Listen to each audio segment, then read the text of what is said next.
Jordan Love, what are you doing? Phins Kingdom.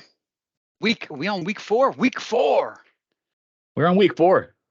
Week 4.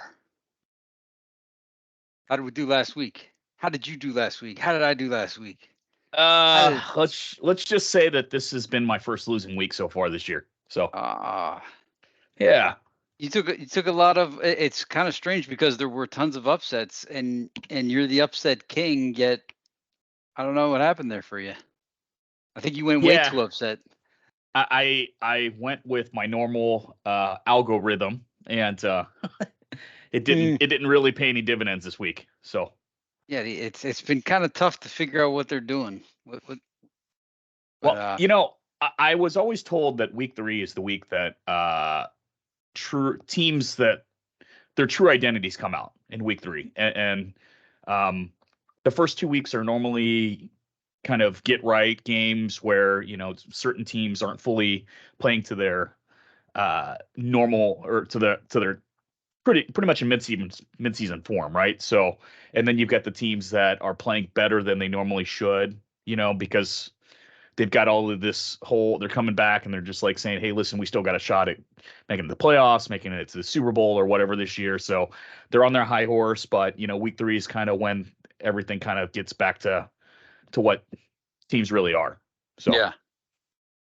Well, damn, if that's the case, I'm thrilled that the Dolphins won big in week 3.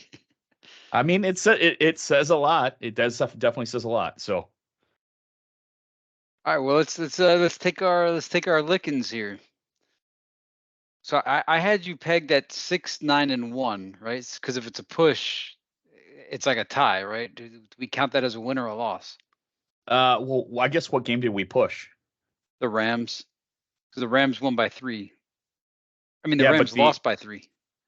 But the line was actually 1.5 when we placed these bets. Oh, okay. All right. Well, it ended at +3, I think. I'm just double checking here. Okay, well then no push. That makes it easier. We lost anyway. So instead of getting a tie, we lost. Hey, listen, we'll just call pushes losses, okay? So okay. Wow. Okay. Yeah. But what if we did like a clever one? Like in this case, it. Okay. All right. A push is a loss. A push is a loss. Yeah. So then you were 6 and 10. Did I get that right? It looks I lost. I only won 5. So 5.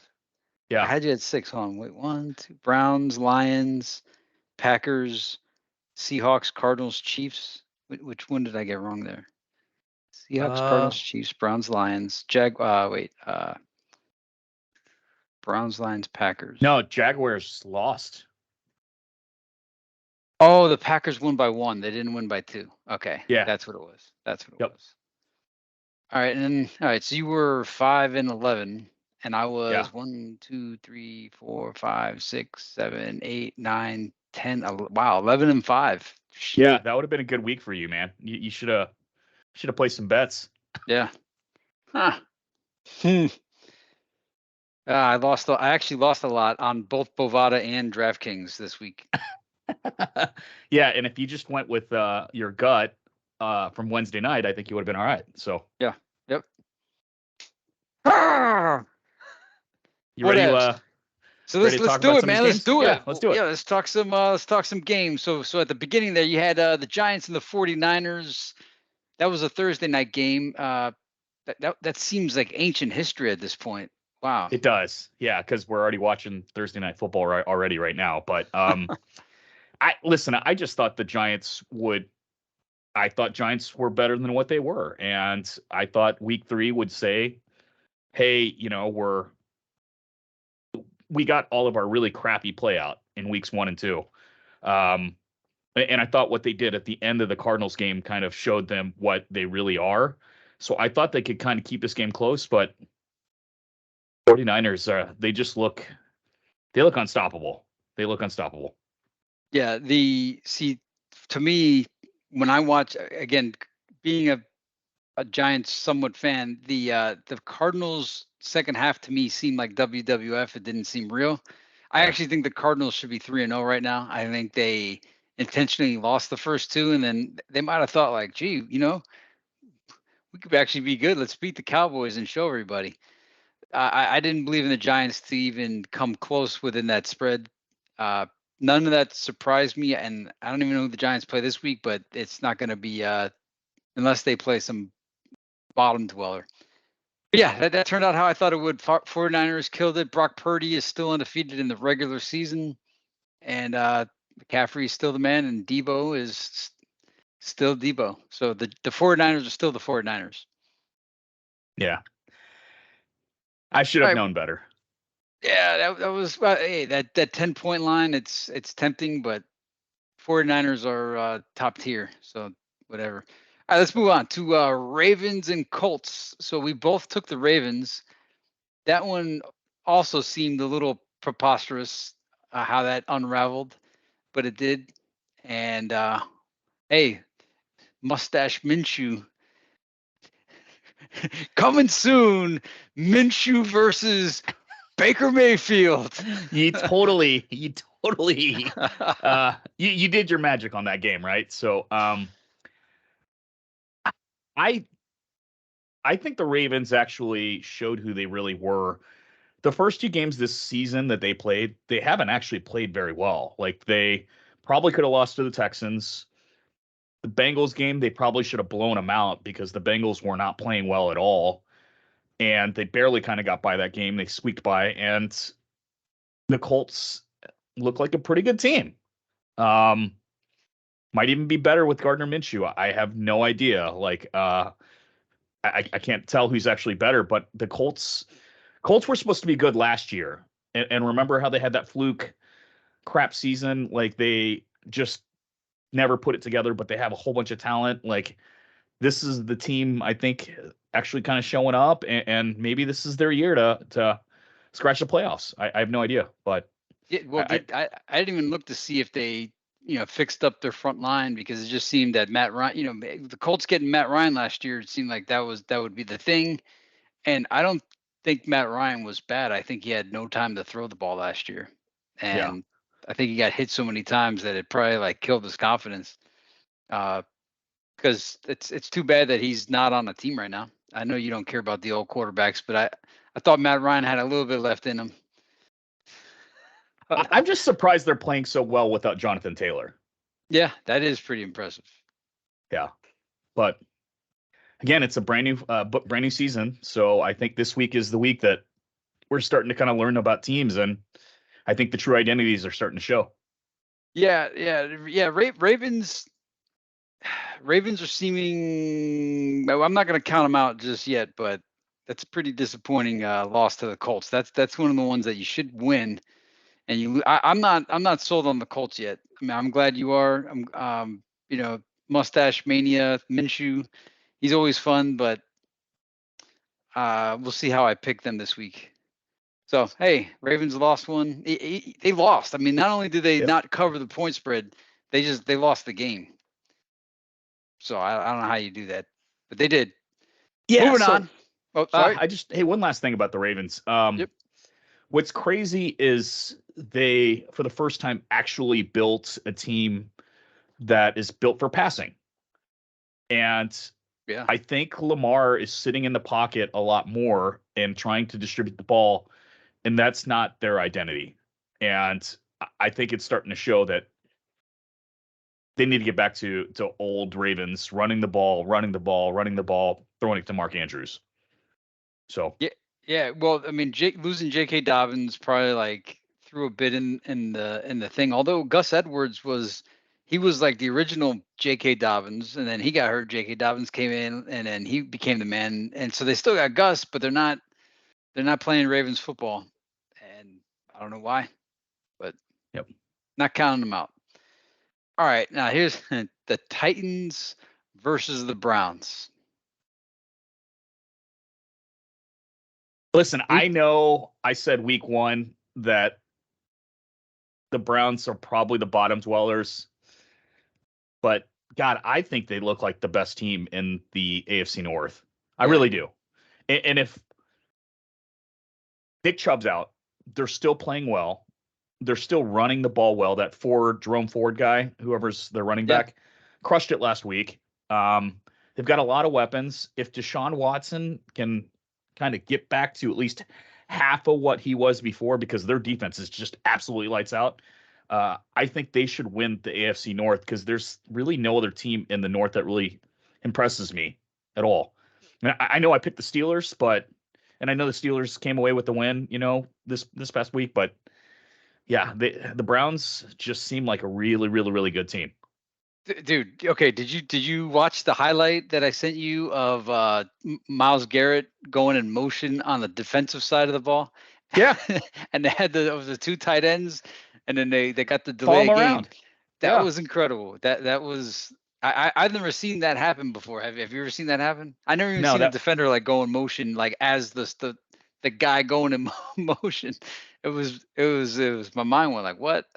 Yeah, I've never seen that before in my entire life too. And what's funny is Rich Eisen actually pointed it out as well, because he was just saying like how it's just in all of his years of watching football, he's never seen two tight ends going back and forth and back and forth and back and forth, and it was nuts. I mean, Yeah. but he's an absolute monster. He's a beast. He's having a breakout season. Like he's always been good in the past, but I think he's just playing really good football this year. So. Yeah. Yeah, no, Miles, and I do agree. I think Watson he's slowly regaining form, and I'm surprised you didn't bring it up, but even though Ford did a good job running the ball, that gave some spell time for Kareem Hunt to get back onboarded with the Browns offense, Yep. and so now Browns going forward. Yeah, you lost Chubb, he's not replaceable, but Kareem Hunt was kind of like the next best thing, and it's nice that Ford is doing good. So Browns are like the Browns continue to improve, and yeah, we had them in the cellar, and they may end up being on top. We'll see if the Ravens and Bengals can rebound once if Joe Burrow is not fully damaged, if he can recover. You can't count the Bengals out. You can't really count the Ravens out. Steelers kind of seem like a yeah They're they starting to play better though. They are yeah playing better. So. yeah. Yeah, all right. So we did good there with the Browns. The next one was the Falcons versus the Lions. Wait a minute. Oh yeah, okay. Because I'm like I'm watching the Lions right now, but it's Thursday. Yeah. Okay, it's Thursday. Thursday night football. All right, yeah. So all right, Falcons versus Lions. We both had the Lions, and uh, Lions just took care of business. Because see, the Falcons are going to be a team that does teams that don't take care of business 4 quarters. Teams that don't play 4 quarters of football are gonna get messed up. The teams that do play 4 quarters, like I think the Lions do, they'll be able to beat the Falcons. So I think that's what took place there. It was pretty much the Lions game for the most part. Yeah, I don't really have much to say here. I'm not as bullish on the Falcons as you are. And I mean I see them as a 6-10 team, or sorry, I guess 6-11 team. Maybe a 7-9, well, 7-10, I guess. Whatever. Mhm. But I think they're gonna upset a few teams this year, but I just don't see them winning a lot of football games. I don't look at them as contenders, and Lions are clearly starting to separate themselves from the pack, and they definitely look like contenders. So Yeah, that was an easy pick. yeah. And I'm not saying the Falcons are like Super Bowl bound or even playoff bound, but when it comes to the Falcons and when it comes to being in pick'em leagues and stuff, knowing how to gauge when the Falcons play different teams, think about like, all right, does this team fall apart in the fourth quarter? If so, you might want to pick the Falcons. If Right. they play 4 quarters, then don't pick the Falcons. Falcons they're just going to sneak on you in the fourth if you let them hang around. Otherwise, you'll beat them. Lions beat Yep. them. All right, Saints versus Packers. That was a good one to the very end. It was. It was. And I know Derek Carr went out, so I'm not sure if that contributed to the Packers coming back and winning. But the Packers started really, really slow, and I don't know what light switch was turned on in the second half, but they came out and played really, really good football. I'm wondering if we're watching the exact same thing happening, but it looks like they're falling behind pretty quickly. So Yeah, yeah. Well, I think maybe at halftime, somebody played some Jameis Winston audio clips to eat a the W. teammates. Yeah, so, and that was the end of that. And That's all the Saints needed to come back. And so when is Alvin Kamara coming back? Is he going to be back soon, or is it a 6-game suspension, 4-game suspension? I thought it was 6 games. So 6 games. Oh, okay. Yeah, but a few more games. Yeah. So the Saints hung around, and actually they lost that, and the Packers won. The Saints are still 2-1. I can't believe they would have been 3-0 had they finished the game. Dude, the Packers scored 18 in the fourth quarter. Yeah. The Saints were winning 17-0 at halftime, and the Packers wound up winning 18-17. Unreal. Yep. Unreal. Well, we lost that one, but that game was a toss up. That's one of those ones that's like, I don't know. All right. Wow, this one, Texans versus Jaguars. That's why I didn't do too good on Bovada, because I think every parlay, I was like, well, we know the Jaguars are going to beat the Texans, so Texans are playing really good. Texans are playing really, really good defense, and CJ Stroud is starting to look like a pretty good quarterback. I mean, like, I know he was rated high. I know a lot of people have pretty much said he's probably the best quarterback from this draft class. It's starting to show.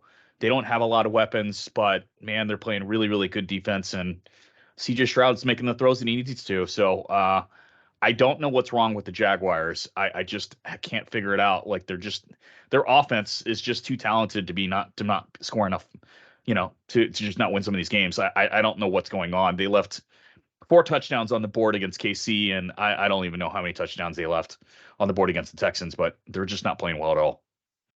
Right now, the Colts are in the lead in the AFC South at 2-1. I'm telling you, Minshew mania. It's happening. It's happening. And Jags are 1-2. Unreal. Texans are actually above the Jaguars in the standings due to the head-to-head. Yes. And the Titans are 1-2. So yeah, that South is up for grabs. It seems you can't count anybody at this point, because if you're the Texans and you're sitting there saying, "Man, we probably shouldn't tank because we beat the Jags and Colts are in our division, so it's anybody's division." Although I think the Titans are kind of doomed. In fact, I think the Titans are probably the worst out of them at this point. But we'll see. All right, now we both lost the Jaguars, but this next one was the one for the ages, the one for the history books, the one that brought magic.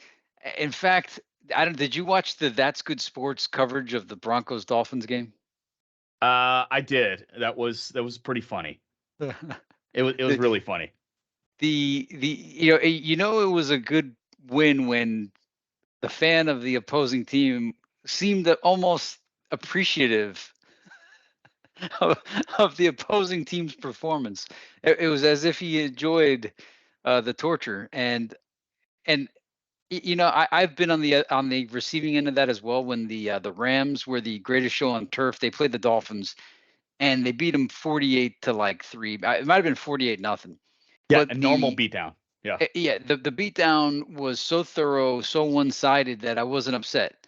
In fact, I discovered that, man, if I lose, I want to get blown out like that, because it's worse losing by like 1 when your team just doesn't make it on the final drive or doesn't get it, and then you're left with this like, what if we just got the ball back?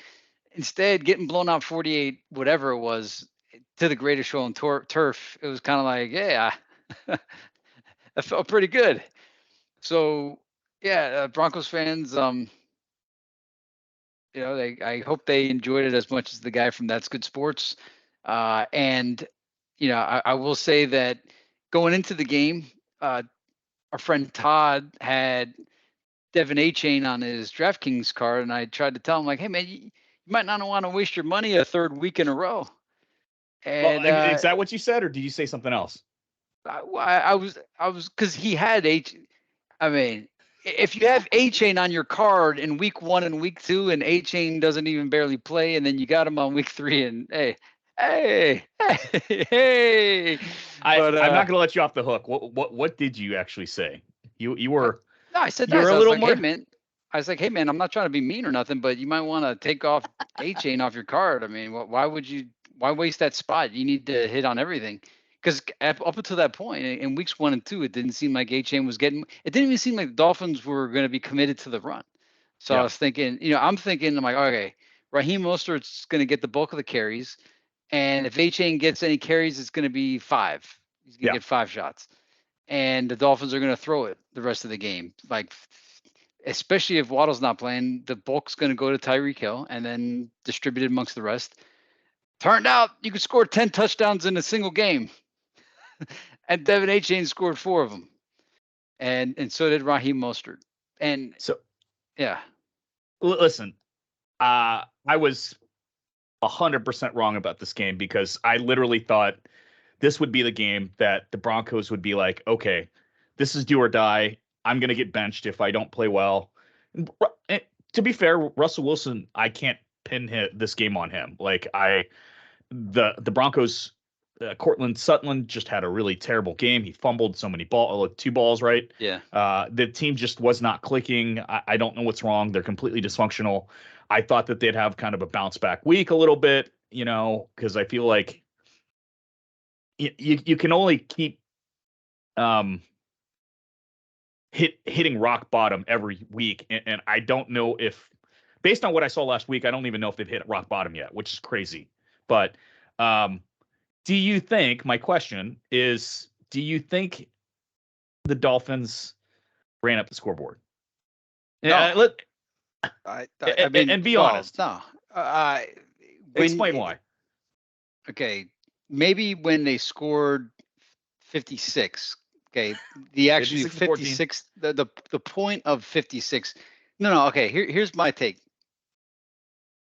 In my view and in my tradition and the way I learned it is from playing in competitive sports is you pull your if you're winning, you pull your starters after the opposing team pulls their starters. They have to call mercy first, and then if they do, then you pull yours, and that's proper sportsmanship. And then maybe you run the ball. But if the other team continues to play their first string team, then it's game on. It's almost like saying like, hey, continue to torture us. We kind of enjoy the abuse. So if they're leaving their first string out there, then I agree to that. But I feel like at 56-14, when it's still the third quarter, I feel like it's almost kind of still acceptable to keep your starter in, to at least just get a good drive in before you pull him, right? So the team has some type of momentum or something like that. But Mike White throwing that bomb kind of it made me feel like, okay, now you're like opening up the playbook a little bit more just to play around with these guys because you have them like this. And I don't feel like they're defending as hard, and they're kind of like, I can't get out of this place fast enough. And you just extended the game by like throwing touchdown bombs. Like, and it could have been one of those things where, like, I'm not saying take a knee, but you probably could have ran 3 plays up the gut and just punted the ball back. And who knows, maybe if Russell Wilson caught some fire. I mean, I think they knew at that point that this game was completely out of hand. But I've also seen teams that kept the quarterback in to like get him a good drive and make him feel good about himself before they pulled him. And it just felt like the Dolphins wanted to just pour it on while they had it like that. And it, as an outside perspective, I mean, and I thought about it, because I know that they were talking about, oh, we didn't want to kick the field goal to hit the whatever. And I was like, dude, you scored 70 points. You can talk about like, hey, we did the right thing, but like, come on, man. Like, but listen, I understand as a Dolphins fan, that was probably like, whatever. But I don't know if that almost created bulletin board material for the rest of the teams in the league a little bit. That's all. Well, okay. Mike White entered the game basically like with 14:52 in the fourth quarter, right? So he basically had the entire quarter to play. Generally, when these blowouts happen, there's like 5 minutes left. You put the backup in to just run the clock out, whatever. But he had a full quarter to play. So this is almost like preseason football. This is like, all right, we got Mike White in the game. Let's see what his arm is made of. Just chuck it deep there to Robbie Chosen, fresh off the practice squad. Because I mean, we got 15 minutes to blow. We're entitled to throw it once. Oh, okay? No, you're entitled to throw it as much as you want to. But yeah, There's still perception behind this, is what I'm saying. But at the same time, you want to see what your backup quarterback's got, right? So when the Dolphins called that play, they may not have even intended like, hey, these guys aren't even playing defense. They might have just said, hey, Mike, just chuck it as far as you can. We want to get something on film to see how far you could throw it, just so we know. And it just happened to be completed. Right. So, I feel like you're reaching a little bit, but I'll accept it. I'll accept your answer. Well, because it's almost like this. It's almost like that was more merciful. Okay. Well, was it? It was more merciful. I can't wait to hear this. Okay, sorry. Let me just make sure I turn up my volume here. Okay, go ahead. So what if you're the Broncos, right? What do you want to have happen to you more? Devin Achane to get a 5th touchdown, or Mike White, the backup quarterback, to just chuck it deep to Robbie Chosen, which stops the clock, which gives your team a little bit more time to work out the kinks on your offense. I have a question for you. How many running backs did Miami have? How many running backs did they have in the game? Because I know that they had Mostert, they had Achane, and then who else was it? Chris Brooks, and Chris Brooks got carries. Okay. And Chris Brooks even broke like a 40-yarder.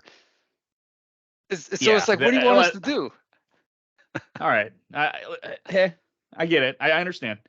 Listen, the Broncos played so awful, and I think they deserved the royal ass kicking that they received, and as a Chiefs fan, I absolutely enjoyed it, but I got to a point where I was just like, man, it kind of feels like they're just purposely doing it now because they can do it. And this team's absolutely helpless. And these guys want to get off the field because their day just won't end. And Miami's extending this game by scoring touchdowns and touchdowns and touchdowns and touchdowns and touchdowns and touchdowns. Yeah. I mean, the only thing we could have done is run our fullback, Alec Ingold, and we don't want to get him hurt. And I love seeing fullbacks like running the ball. Yeah. I loved Mike Allstott back in the day. Like, you could have ran 3 up the gut runs, and listen, if you did that and he breaks a 40-yard run, okay, I get it. But well, all right, I'm sure there's more conservative play calls that could have been. I mean, we ran it with Achane in the 4th. You could have ran 3 tush pushes in a row, Yeah. Well, okay. So Achane blows one out, right? And then we put in Chris Brooks. Chris Brooks averaged 7.3 yards per carry. Chris Brooks this is our 3rd string running back, had 9 carries for 66 yards. So what I got to do around here to say we're not running up the score, other than like, okay, think about how it is from like from the fans' perspective. If Mike White is out there with 14:53 left in the game, kneeling it, okay, because he's trying to hand it off to the 3rd string running back. This is his big chance. He doesn't get many shots, and he's pushing 7.3 yards a carry. Or you're handing it off to Devin Achane like, hey, it's just garbage time. Here you go, buddy. He busted for 50-something yards for another touchdown. What do we do? Just kneel the ball with 14 minutes left in the game? That would. I just have a feeling there's probably maybe a few more conservative play calls in the Dolphins playbook that could have been better for slowing, for kind of play out the clock a little bit. But I see a Mike White big throw, and I'm just going to assume that there was some evil behind that a little bit. That's all.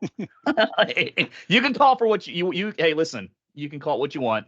I don't think we're ever going to agree on this one, but I did like hearing your side, because there's some validity to some of the points you made.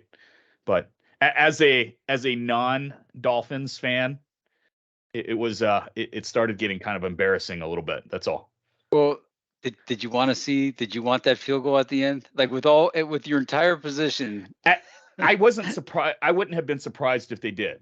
And honestly, I wouldn't have been surprised at that point if they just went for it to score a touchdown, to break it. Well, I mean, if they did that, that would have been, then you had zero evidence, or you could have never even had, this conversation would have never even had. Like, it would have been, it just would have been, everyone would have known. And hey, listen, to be fair, I don't mind that you guys did that to Sean Payton, because Sean Payton did that to the Buccaneers the year before, or a couple years ago. Remember during the Buccaneers Super Bowl run, they were in Tampa, and Yeah, I felt yeah. like they were running up the scoreboard.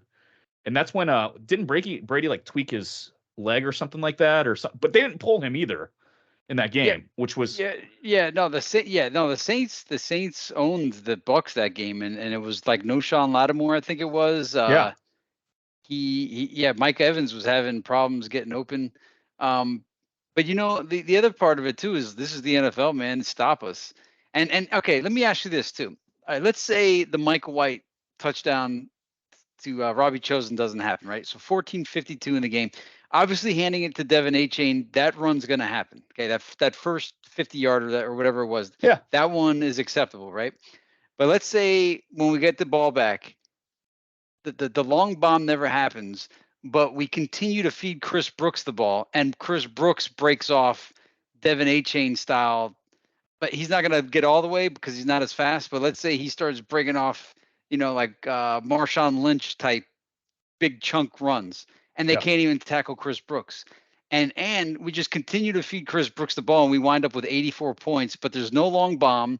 And all we do is hand the ball off in the fourth quarter, and it's Chris Brooks, the bottom of the depth chart. If that were the case, then I'd have zero argument, but it wasn't because you were up 56-14, and the guy who had already had a great game was still in there running big long runs. Okay, but let's say Chris Brooks got 4 touchdowns in that No, fourth we're quarter. not playing. We're not playing what Well, if. I'm saying what if we're we put up about 84?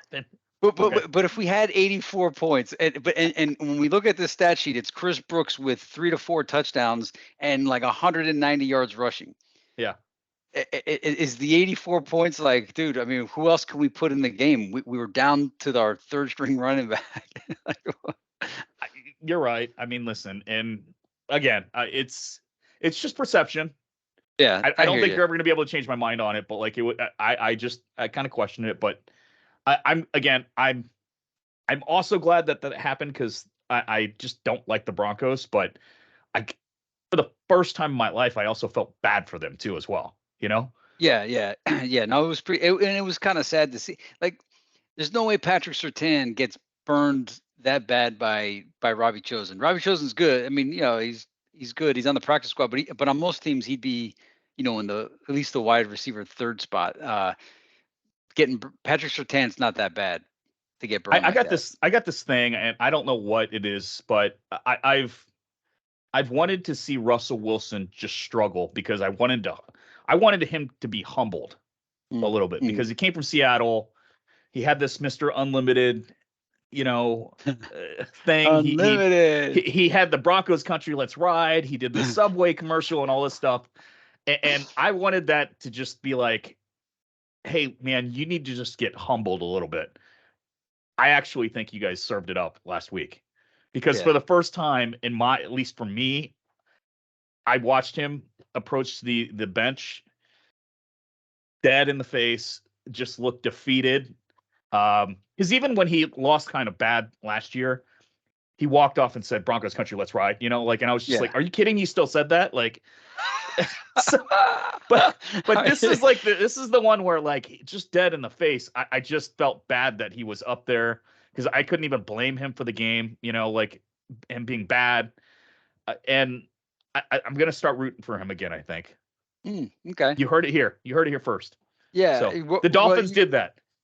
As the guy from That's Good Sports said, he's like, even if we lose the rest of our games, and to think we're going to tank and draft a quarterback, unless that quarterback can score 70 points per game, actually 77 points a game, because you're coming to a team that just gave up 70 points in a game.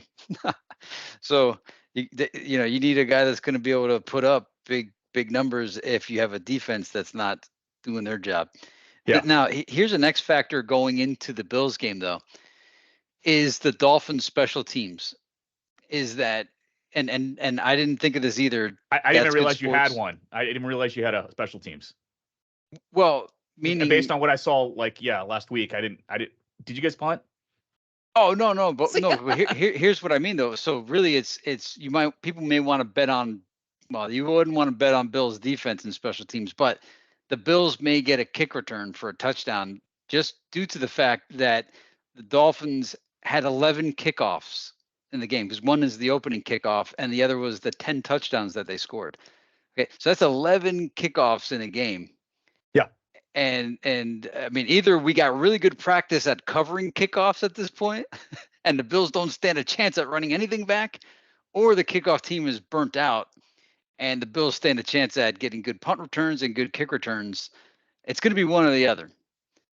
Just there's a consequence to putting up 10 touchdowns. Means you had to do the kickoff routine 10 times in a game. So I brought this up earlier. Like, when you beat a team that bad, a lot of times it almost kind of makes the team feel a little invincible. If Unlimited? You don't mind me, unlimited, sure, whatever you unlimited, yeah. I asked this earlier. Could you potentially see the Dolphins having a letdown game after playing that well, that perfect of a football game, going into Buffalo? Well, the whole factors are stacked against the Dolphins. One, they're not even favored in the game. Two, it's in Buffalo. Three, it's the Buffalo Bills, division opponent. The Bills beat the Dolphins. They played 3 times. The Dolphins won 1 by the skin of their chin, lost 2 by the skin of their chin. So both teams they played very close last season. I think the Dolphins improved more than the Bills improved. Although going into the game, the Bills may be thinking, one, we're not going to let ourselves get blown out, so let's practice extra hard. And 2, let's play extra hard. And they're probably going to hit us pretty hard in the first quarter just to let us know, like, hey, man, this is Buffalo Bills. I'm concerned about that linebacker they got. Forgot his name, but he hits really hard. So Yeah. I think the Dolphins should actually start the game running Chris Brooks just to get the Bills used to somebody not as fast, and maybe run Chris or Brooks. who's got a little less miles on the season so far. Yeah, less miles. So let man, what's his name? Let that Bills guy hit our big guy, and they'll get used to Chris Brooks' speed, and then bring in A-Chain or Mostert, and just blow their minds with the speed. Just to get the edge off, like put in guys, because the Bills are going to be want to hit hard first. So put in like the second string at the beginning, and then bring in the first string on the second drive when the Bills are less excited. So as far as the letdown goes, if the Dolphins aren't preparing for this game, as this is the first actually formidable opponent. Chargers were a good team, but the Chargers aren't like the Bills. The Bills are one of the top tier teams in the NFL. Regardless, I mean, they lost their first game, but they won the next 2 decisively. They choke a lot, though. They do tend to choke. But the Bills this year, the one difference about the Bills this year that scares me more than any other year is nobody's talking about them. It's like they're flying under the radar. And they just blew out the Commanders, which is a pretty good team. I mean, hey, you can. Didn't the Broncos almost beat the Commanders? Yeah, the Broncos have played some close games up until last week. Didn't the Commanders almost lose to the Cardinals in the first game? Didn't the Cowboys lose to the Cardinals? Yeah, okay, it's true. They may have underestimated or had a letdown. I think everyone has let down the Cardinals except for me, because I have bet the Cardinals 3 straight weeks in a row. So to cover. Well, okay, I remember the guy's name, by the way, from the Bills, Matt Milano. Okay. Yep, Milano. If one of the big KPIs of the game will be, can the Dolphins survive the game without Matt Milano injuring somebody on the team? Yeah. That's my big goal. In fact, if we don't wind up winning the game and we don't get any injuries, I'll almost be happy with that. So contain Milano, and as I think the Dolphins are better than the Bills right now. The Bills put up a ton of points against the last 2 teams. The Bills are still the Bills, but the Bills are beatable at this point. Well, no, the Bills against the Dolphins are a beatable thing. I hope that Mike Mack is gonna get these dudes' minds straight. Like, hey, it's cool. How about we put up another 70 points, guys? I'm interested to see how they react after playing a game Yeah. like that last week, because to me, some of those guys acted like they won the Super Bowl. I mean, it was, dude, put Yeah, up that's what I'm 70 saying. points, bro. Oh no, that's what I'm saying. Like it just we'll see let's see how they bounce back this week. Yeah, no, So and we know that's that gonna say a lot. the Bills are coming to play, whereas we don't know where the Broncos' head is at. So beating the Broncos was not that wasn't, putting up 70 on the Broncos is not the same as going into Buffalo and taking on the Bills. Yeah. So Bills are going to be hitting hard. Bills are going to be playing to win, and the Dolphins better be ready for it. So yeah, but I still think they win. I still think, but we're not doing our picks yet. But that's We'll get to this. So yeah. yeah. All right. Chargers versus Vikings. And props to this game as well, and props to the odds makers. That when you see -1 and -2, you better choose your battles wisely, because those Packers, even though they were -2, they won the game, but they didn't cover. Chargers, how did this? So I picked the Chargers. I'm surprised I picked the Chargers, and you picked the Vikings. That game was so rigged. So listen, God, if there were ever a game where I thought that this was like a WWF style, like football's WWF, and it's Mm. fake and whatever. I think it was this game, because I don't know if you actually watched the game, but the Chargers were up by 4 points with 3 minutes left, right? Mm. They're inside their own 30, and they decide to go for it on 4th and 2. That was And gave what? the Yeah, Vikings field position to score. yeah. And I God, I thought the Vikings were going to come back and win. And of course, they lost, which is almost the reason why I almost feel like this was so rigged, because it was so fake that no team is dumb enough to go for it on 4th and 2 inside your 30. And But you're the up by 4. Chargers did it. Yeah. Well, the Chargers did it though. Like, and Yeah. I don't understand that coach. He should have lost that game and got fired last week. But instead, the Vikings pulled the Vikings, and they blew a comeback behind, come from behind victory. A game they would have won last year. Yeah. A game they would have came back and won last year. But the Chargers tried to choke, and the Vikings would not let it happen. That's my input on that game. Good point. Good point. Because both teams were own 2 going in. Now that only one could be own 3. So maybe the Vikings want that first pick more than the Chargers want it. But at this point, like, it's so early in the season to just tank. Anyway, yeah, no, dittos on that. I missed all the 4 o'clock games. I got a phone call that lasted like 3 hours after the Dolphins win, and so I just that was a wild ending, Yeah. bizarre. Yeah. All right. Patriots versus. By the way, I still think the Vikings are the best 0-3 team in the NFL. But regardless, Listen, they are way better than their record is. Record reflects. Like, they're not putting it together. They're starting slow, and man, Cousins is putting up some stats this year.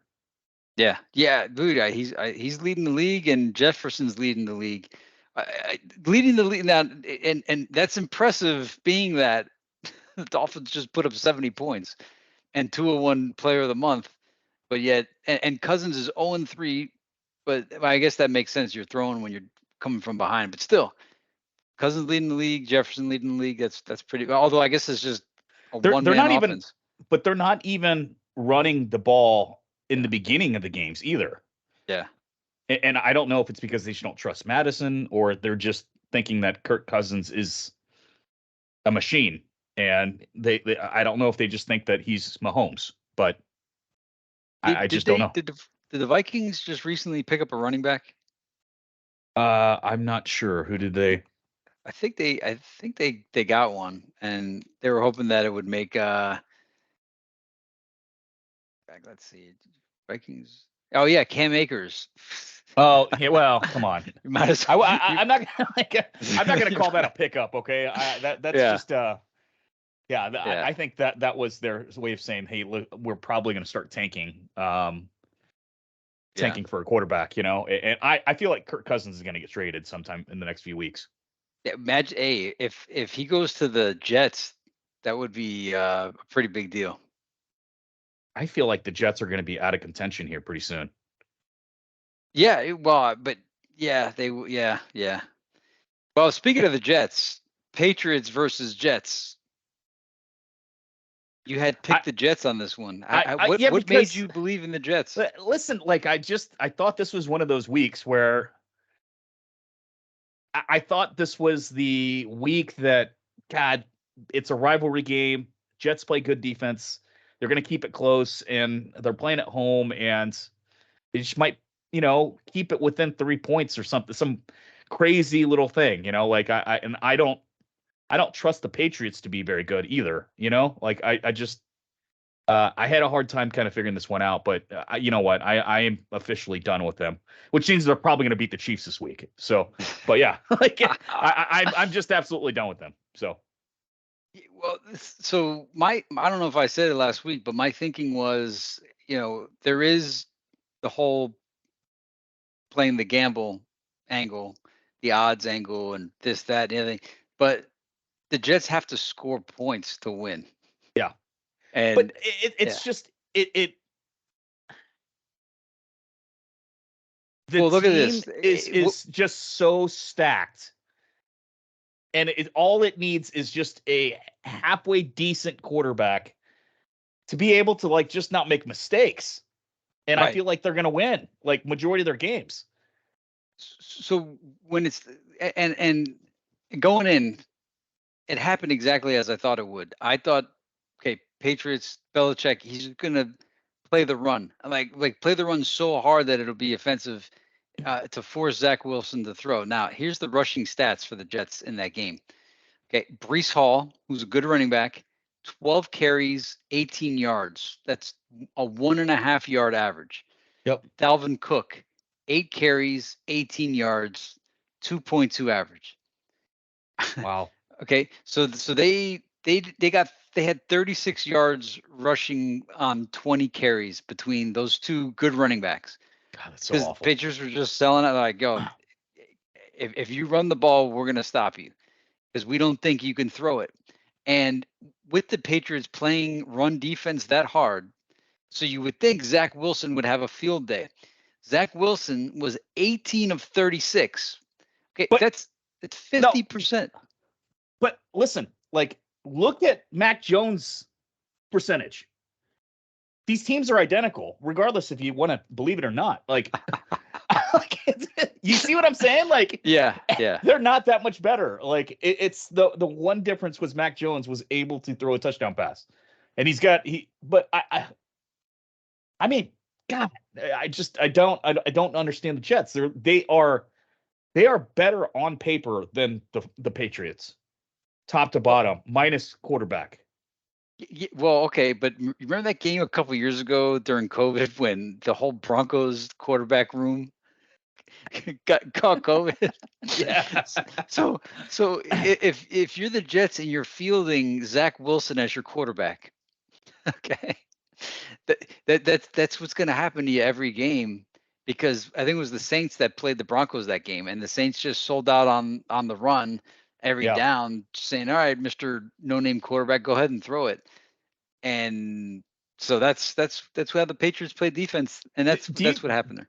Do you know what I want to happen? I want the Jets to trade, I don't know, like a fourth rounder or a fifth rounder to Denver and grab Wilson. Ah, okay. Because I could see that working. But Nathaniel Hackett is the offensive coordinator for the Jets, so you think? Oh God, I forgot. Well, I mean, you think they're going to let that happen again? But are they now proving though that it wasn't just Nathaniel Hackett? The Broncos, I think, put up 20 2 weeks in a row now. They got stop. No, stop. I know, because one of them was a kick return. So no, yeah, that's a good point. There's no 13. way. Yeah, they would not let Hackett and Russell Wilson play together ever again. Play together. Which is why I think Kirk Cousins going to the Jets would be. I mean, I don't want it to happen. I want Russell Wilson to go to the Jets, not Kirk Cousins. But I think that would be a good look. Although, I mean, if Cousins is going to get traded, where's he going to get traded to? Where does it make sense? I don't know. All I know is I think they should have brought in even that Tim Boyle guy who's on the team. Like, could he have played any worse? Probably not. So why not give him a shot? He's And he's didn't you six say he's 6'4", by the way. So he's not 6'5", but he's a little taller. so? So you told me that the Jets just acquired Trevor Trevor Siemian. Siemian. Well, he's got to be better than Zach Wilson, doesn't he? Yeah, no, he is actually. In most cases, it's like Trevor Simeon's not an upgrade, but in this case, Trevor Simeon is an upgrade. And Yes, he's an upgrade. see now, if Simeon was the quarterback against the Patriots, I might have taken your pick because Simeon gives him a chance to get 15. But you see the logic here, right? Like it's not. We knew that the Patriots weren't going to blow them out by any means. I thought being at home, rivalry game. They haven't beaten the Patriots in like, I don't know, 10 years, 15 years, who knows? I assumed it would have been closer than what it was. The only way that game was going to go the Jets' way is if the Patriots turned the ball over to the Jets defense. And to bet on Belichick to have turnovers to get a win was just like not something I was going to do. Another team, but not the Patriots. I wasn't betting on Belichick having turnovers. I was betting on Mac Jones to have turnovers. Okay. Yeah. See, like I can play this with you. So yeah, no, but I think Mac Jones is just going to throw it away. Well, hey, well, it's in the past. It's in the past. Yeah. I don't know why I picked them. That was a dumb move. So. And if you were the Jets and you had the choice between Trevor Siemian and Matt Ryan and Colt McCoy and Joe Flacco, who would you take? I think Matt Ryan's washed up. Okay. Joe Flacco, stop bringing his name up. And then you said Trevor Siemian and who? Colt McCoy. I would take a flyer on Colt McCoy. Yeah. Okay. He's looked good in some games. But he never makes it through a season. He's always a backup quarterback, and he comes in and then he leaves on a cart all the time. Yeah. So I guess it is Trevor Siemian. I guess that's the answer. Yeah. All right. Let's see. All right. So the next one was the Bills versus the Commanders. Not even a discussion. That was absolutely dumb. I just thought the Commanders were actually playing better than they were, and I should have went with my gut instinct that week 3 is week 3. So got it. Yeah, same here. Bills showed everybody that they're the Bills, and just like it's the Bills. Yeah, the Bills are the ones flying under the radar. So. Yep. All right, Panthers. I like the spread, by the way. Panthers versus Seahawks. Geno -6. Wow, I took the Panthers, huh? Yeah, I don't know. You need to explain that because that made no sense in Seattle. Yeah, that's kind of strange. So I thought the Panthers would keep it within 5, and the Panthers and Seahawks. I figured because their uniforms are so similar, we might see some unintentional turnovers in that game. And mentally, those two teams blend. I mean, it's a blend in my brain. Same when the Lions play them. Like the Panthers, Seahawks, Lions. Somebody needs to do something about the color schemes because it's all baked together in my brain. Same with the Cowboys. But I thought the Panthers would just get lucky. Not lucky as in I didn't think they were going to win. I just thought they would cover the spread. And but in retrospect, it's like, what was I thinking? I think they must have performed good the week before. It made me think that you clearly mollywopped me this week. So I'll give you the Panthers pass. So the Panthers pass. I listen. I don't. Again, I don't know why you keep writing off Geno. He's not writing back, man. He's not writing back. Not writing back. Yeah, I don't know. It must have been based on the previous week, but now my week 3 mind is now solidified into week 4. So we'll see how that goes. All right. Cowboys. Wow, this one. Cowboys versus Cardinals, 12.5 points. I don't know what you were thinking. All right, let's hear it, man. I mean, I called it clearly right. So yeah. So in retrospect, looking at it now, it's kind of like if anything, with the Cardinals style, man, like winning the game is preposterous. Okay, so props to the Cardinals for actually winning the game, but based on the Cardinals style this season, I should have picked the Cardinals to at least cover. And even if they didn't cover at the beginning of the game, in garbage time, like by the end of the game, they should have at least got it within 12. And yeah, I okay, Cowboys, right? So All I right. also think I also thought that that people might have chose the Cardinals more just because Trayvon Diggs was out, and that the idea is like, hey, the Cowboys could still blow a team out even without Trayvon Diggs. I was wrong. All week I heard every media outlet and everything like that talking about the Cowboys going to the Super Bowl. Mhm. And this is after week 2, after beating the Giants, who clearly is crap, and after beating who else? The Jets. Yeah, Mind Giants you, and these Jets. were good. Those were just blowout wins, but those Yeah. were just 2 awful teams. Yeah. And they're talking about going to the Super Bowl. And this is why I'm a little concerned for your Dolphins. But I felt like the Cowboys, after winning those 2 games, thought we're the most dominant team ever to ever play this football game ever. And then they just looked past their competition. Like it wasn't even like, and then they went into a Cardinals team that's like, all of these players that are playing for the Cardinals are playing for roster spots next season, man. Yeah. Like they're not supposed to be good, but they're playing with everybody right now, and they're showing like this team has fight, and I love them because they're like the underdog story that everybody threw away, and I bet them 3 weeks in a row, and I'm gonna bet them week 4. I don't care who they're playing. See, but actually, everybody's gonna be betting Cardinals week 4, so you gotta. No, they're You gotta not. Hold on, wait. I'm gonna look okay, at what the wait, we're public's not there doing yet. right Yeah, when now. we Oh, get there, okay. we get. Getting excited. See, to me, the Cardinals, it's just like stop James Conner, and you might be able to beat the Cardinals. Easier said than done. But Yeah. like when I watch him, it just looks like it's going to Conner every down. Like either they're handing the ball to him, throwing it to him. So what happens when the wear and tear starts to kick in? But the answer to that is, hey, dude, it's the Cardinals. They shouldn't even won. So Yeah. credit to the Cardinals for winning a game without a 100-yard rusher and without even a 200-yard passer. And yet they scored 28 points. So Josh Dobbs, man. Josh Dobbs. He's not riding back, man. Stop writing him Never. off. Hey, he put it together on the Titans last year. It looked like, hey man, if this guy could put it together, he'd be a decent quarterback. And it looks like he put it together. So, hey, I'm happy for the Cardinals, and I'm happy they beat the Man, they Cowboys. still have some weapons too. They have what? Hollywood Brown. You got James Conner, Dortch. Dortch. Yeah, Yeah. I mean they've got a pretty good little roster there. I don't know Yeah, why and everyone's Rondale. counting Don't them forget out. about Rondale Moore. I mean, he Yeah, didn't do Rondale good in the Moore. game, but he's there. Yeah. So yeah, and Zach Ertz and even McBride is decent. So and actually Michael Wilson, who the heck is he? Yeah. He Who led wrote the these game. guys off? I Yeah. didn't.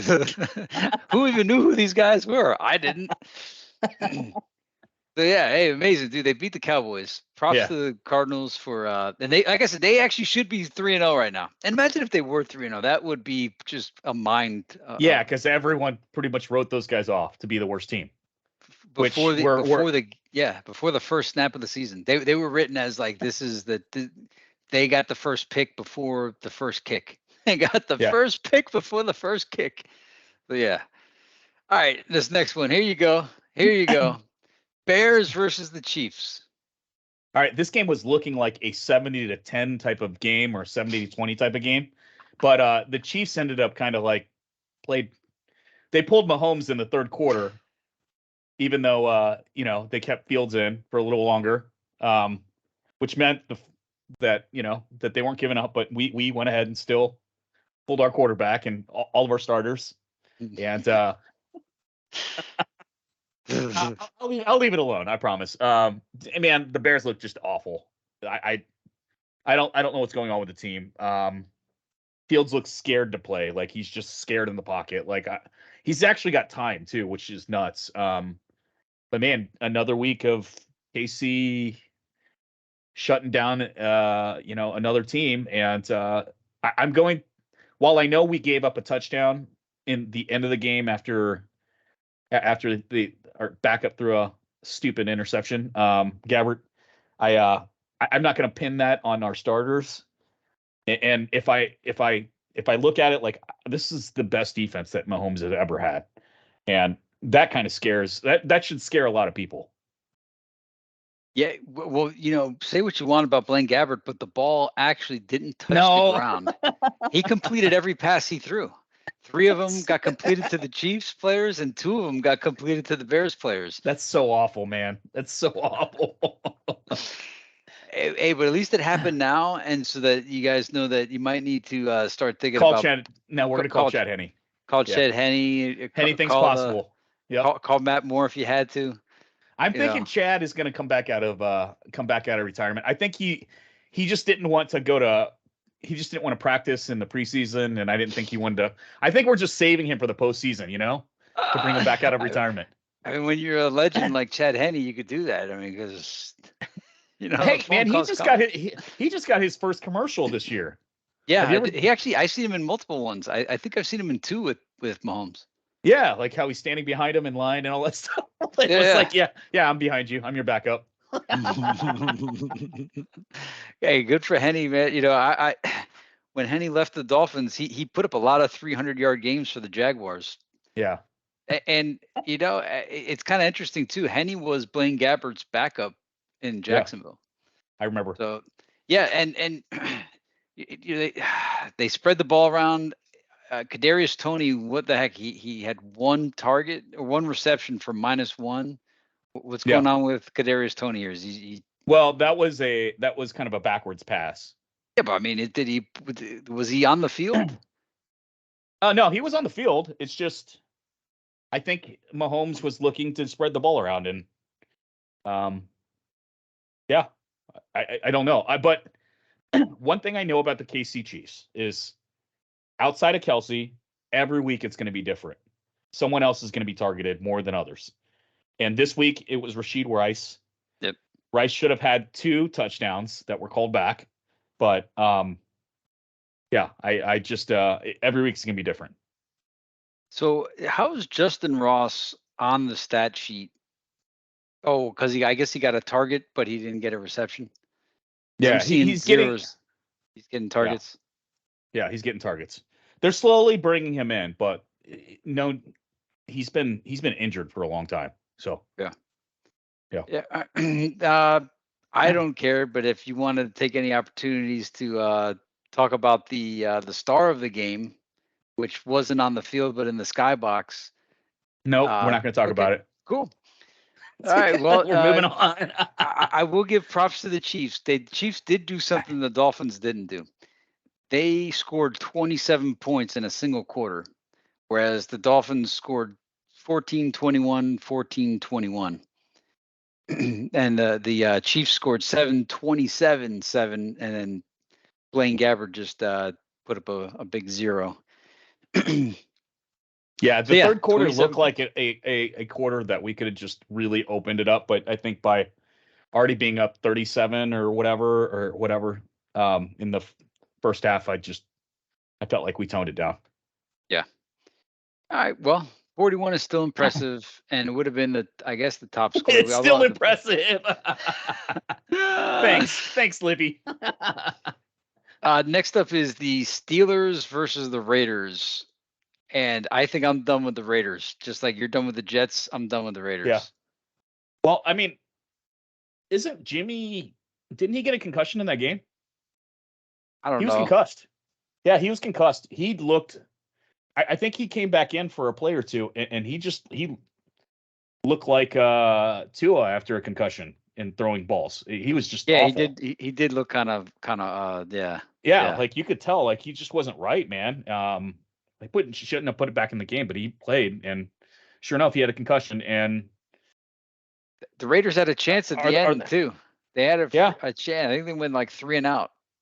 Yeah, I don't know. Like, are the Steelers actually slowly coming around? Like they beat the Browns in a game that they probably shouldn't have won, and now that they're beating the Raiders, probably shouldn't have won that game either. But I don't know.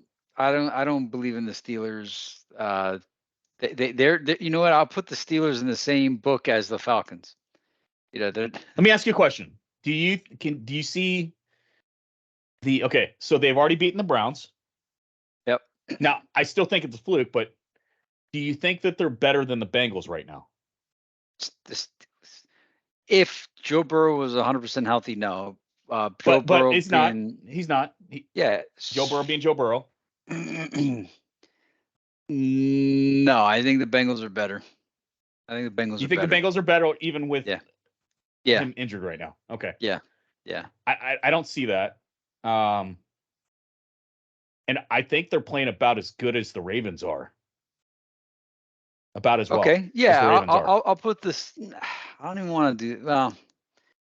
I mean, it's early. You don't have, I'm not holding you to this, but I'm saying at this moment in time, I just feel like the Steelers are healthy.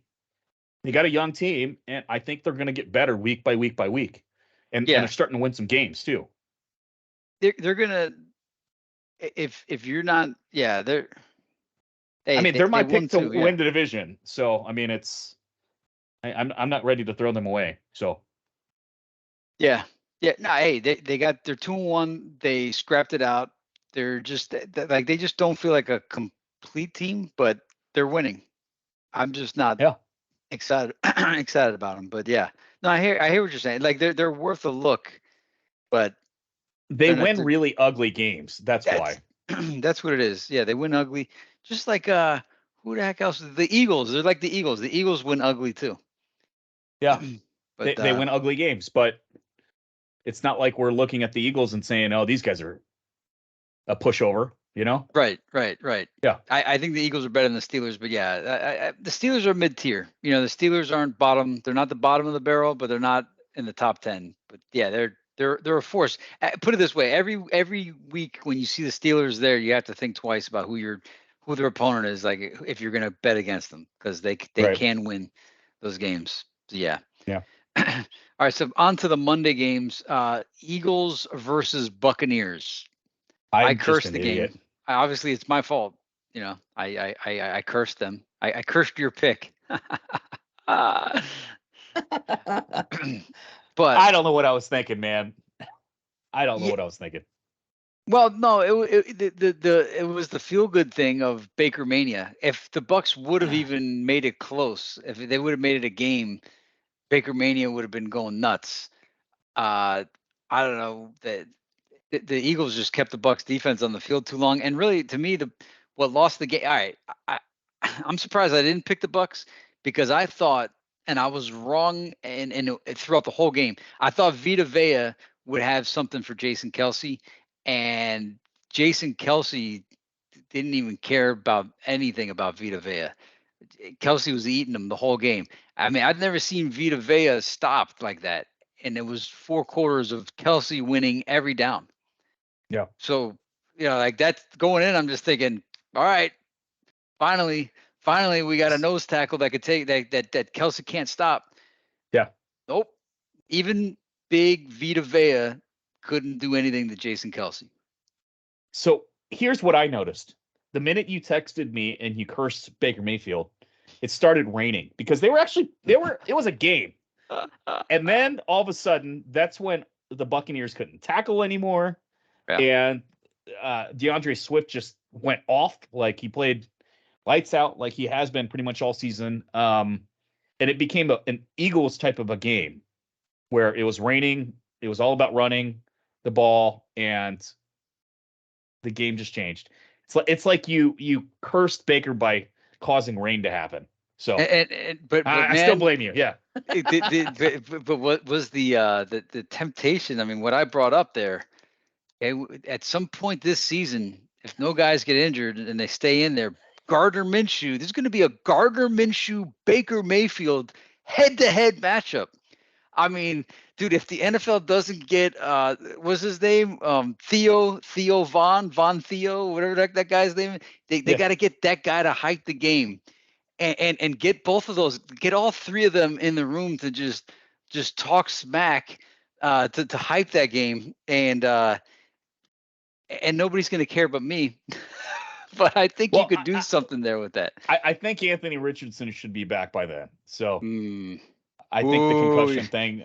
Hey, no, no, just for that game, I hope like he like fakes a calf or something. The world needs Minshew versus Baker. This is good. This would be the game of legends to come. It could become a tradition, Baker versus Minshew.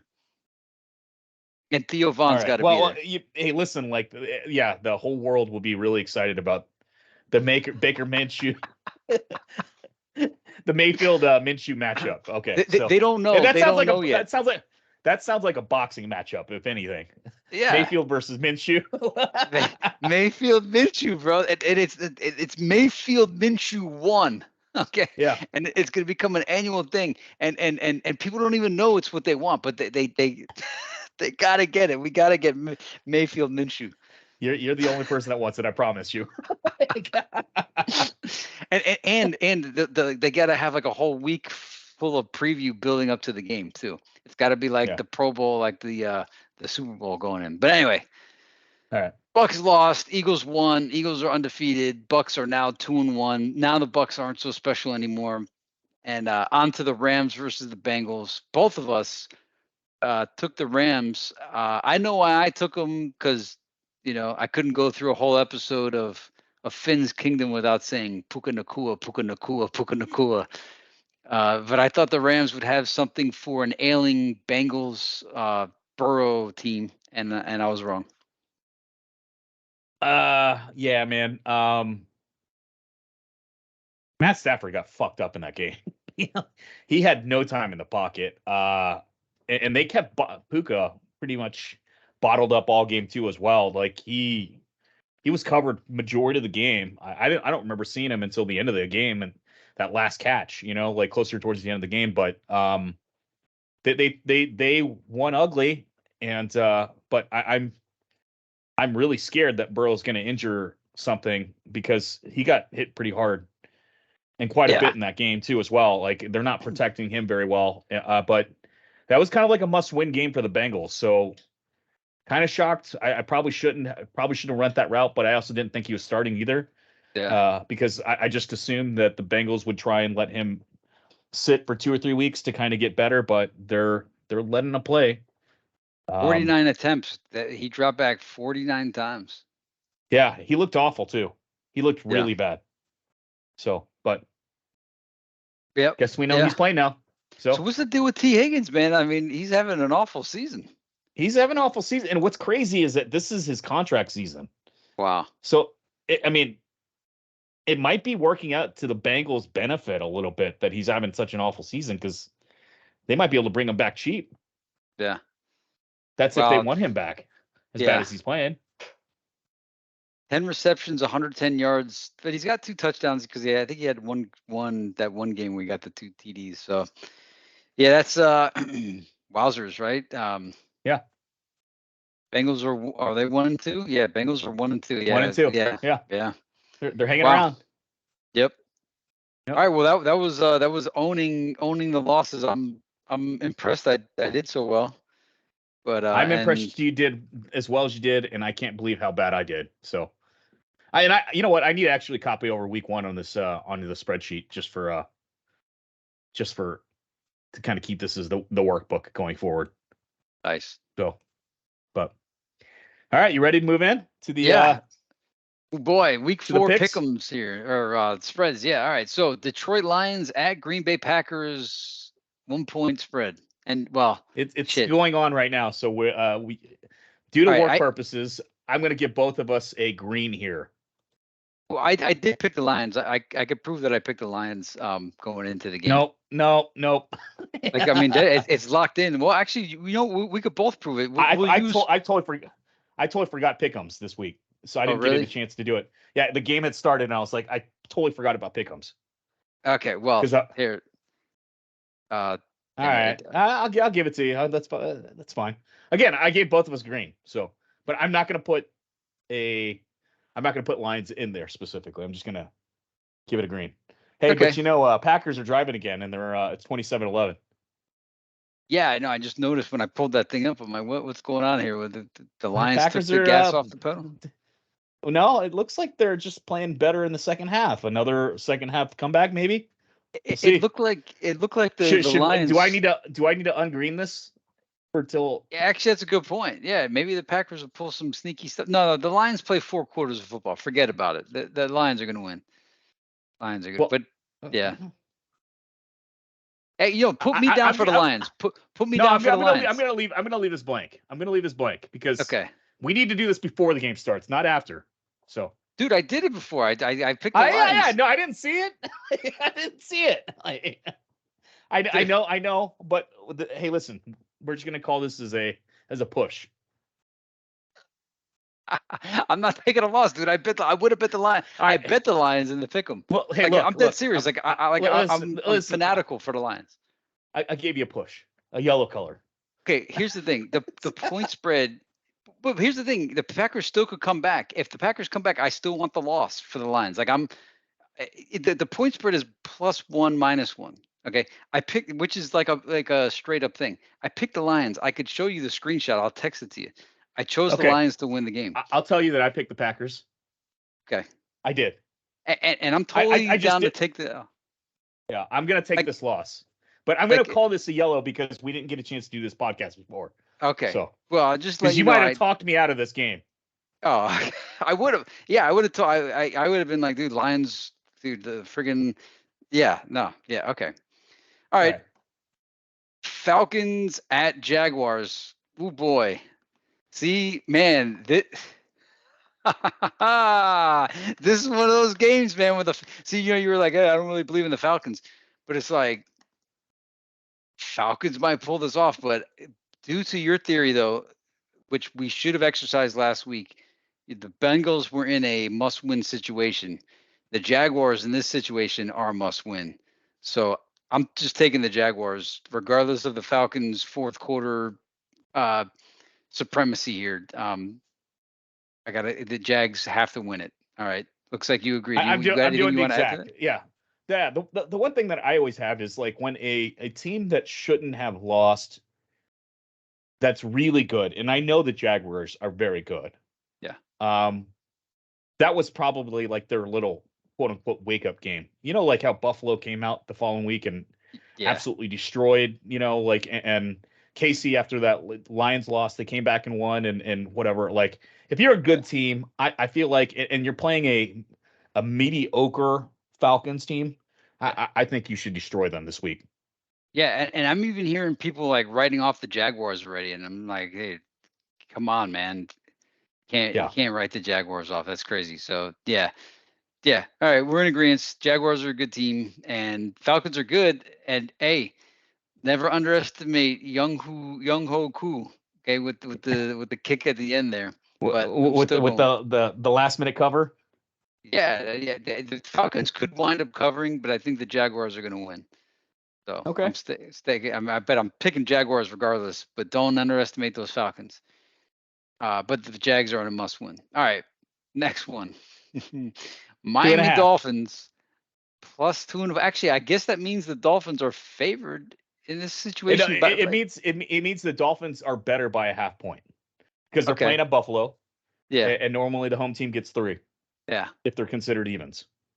Okay, well, I'm taking the Dolphins with points. I think they're going to win.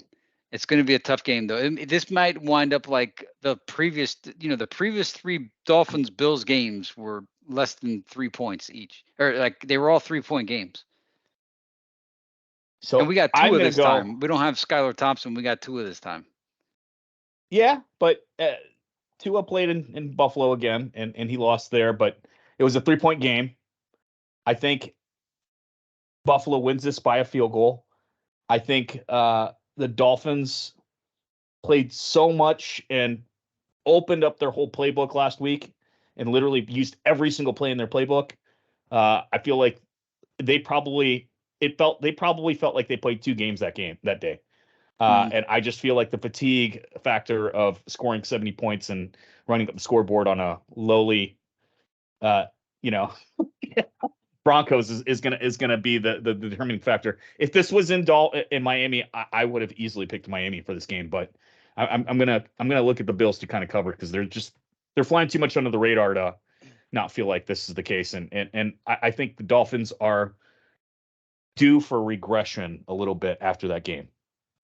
I'm checking what the public bets are on this, because that is I'm curious to see if everyone's riding the Dolphin hype train. But the Dolphins have been favored in every game.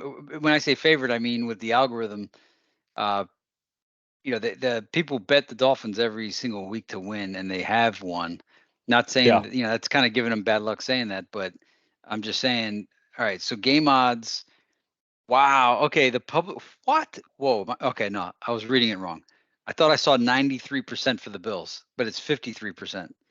Yep. Okay, and for the money line though, people took the Dolphins at 76%. So they, Yeah. just like you, they think the Bills are. This doesn't make sense. Okay, wait. How does that make sense? If 53% think the Bills minus 2.5, why? So it means, listen, so I think you and I know that the algo, when it's a 50-50, it's just a split, right? So we'll call that a split on the spread. Mhm. But I think more people are betting the if I think more people are betting that the Dolphins win straight up because it pays better. And Oh, so that's right. more Okay, public yeah, bets are on that than they are covering the spread, because it really doesn't make sense to bet a 2.5 line spread. right. So to be fair, if this was if there was no spread for this game, this would be more like a 90-10. 90% Dolphins win this game Yeah. Wow. because people are buying 2.5 points. Well, I think this game is big enough that, well, I don't know. I'm sticking with the Dolphins, but I could see some funny business. And all the things that you described are legit things to caution. So, but I'm not, and I'm sticking with the Dolphins. But you do make valid points. All those things could work against us. I just think I'm hoping Well, the other part too is the Dolphins are 3-0 against cupcakes. It's kind of like Packers just college scored football. Wow. Well, hey, 27-17. if the Packers win, I'll take the loss. But yeah. Dolphins. And why? Like, why did I Miami pick the Dolphins? Dolphins. Miami Dolphins.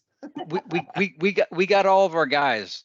We got all of our start. Well, we don't have all of our guys, but we got Tua, we got Waddle, we got Hill. Let's do it. So Okay. just block Hey, Milano. listen. I am so 50-50 on this. The only reason why I think I'm leaning towards Buffalo is because it's a home. It's a home game for them.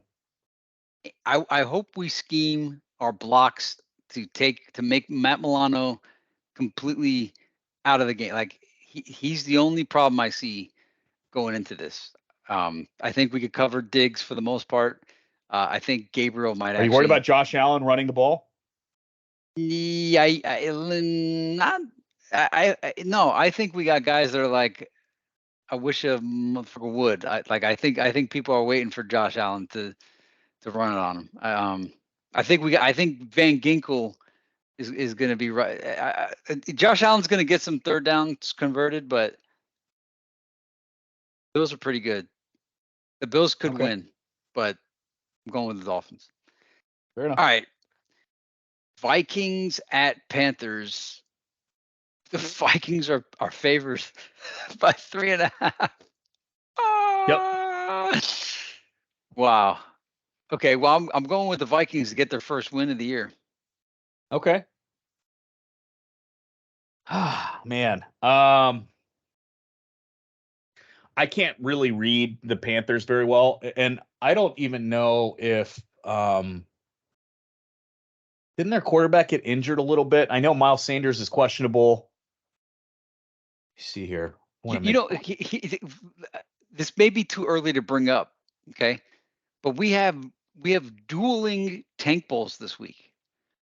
Okay, so this game here, this Vikings Panthers game, is a battle of 0-3 teams.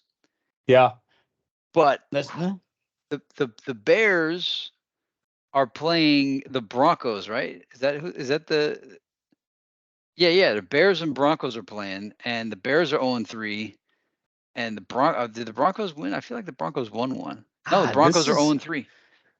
I We have know the 2 Vikings tankles. should be the pick, but like, man, I kind of want to bet Algo because it did me wrong last week. I think the Vikings are a good team. They're 0-3, but they should be. I just don't feel like they're going to win by 4. Oh, I see. And that's where I'm having issues with it.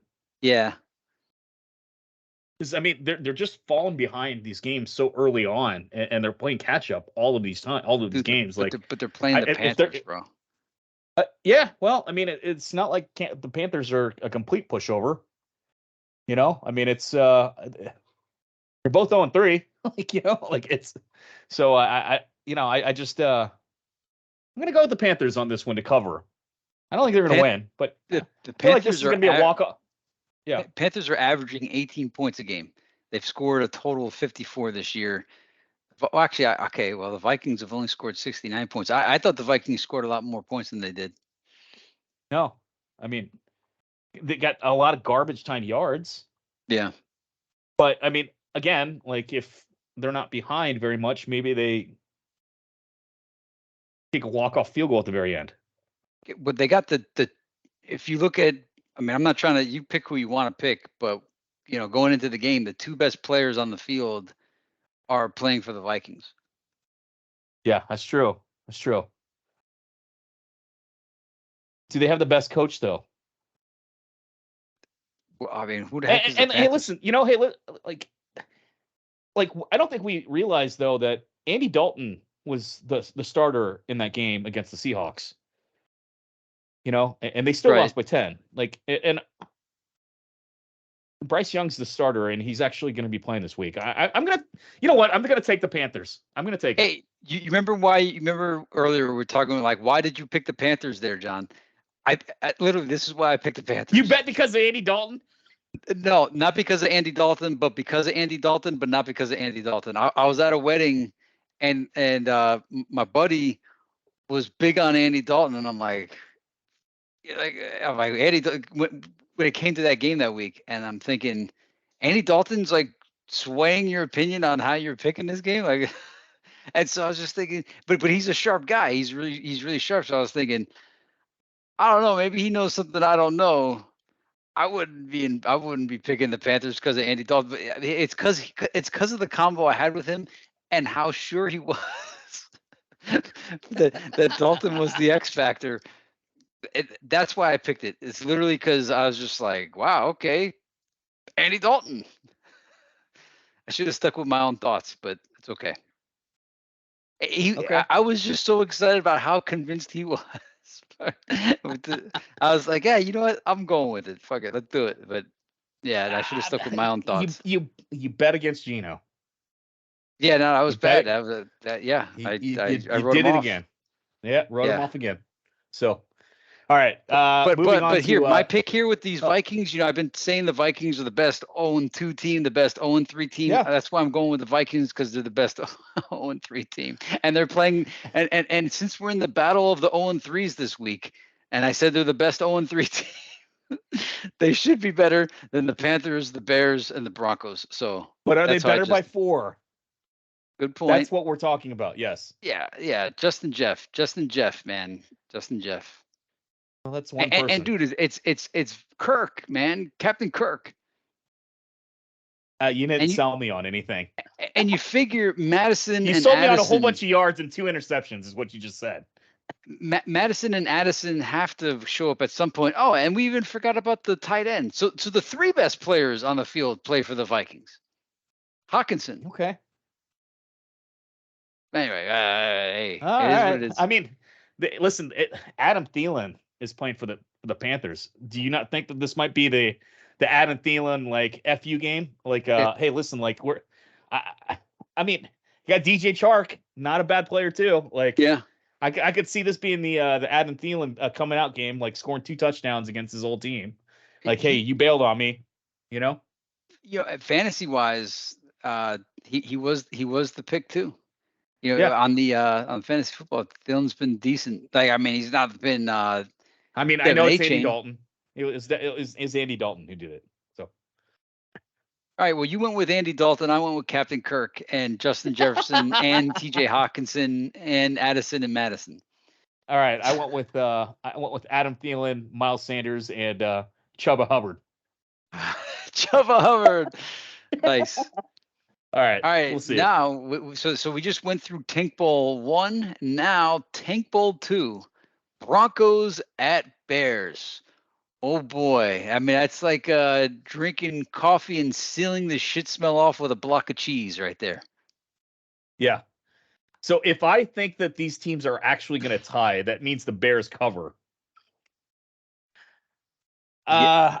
I know the Broncos are better. Right? Yeah. I think so.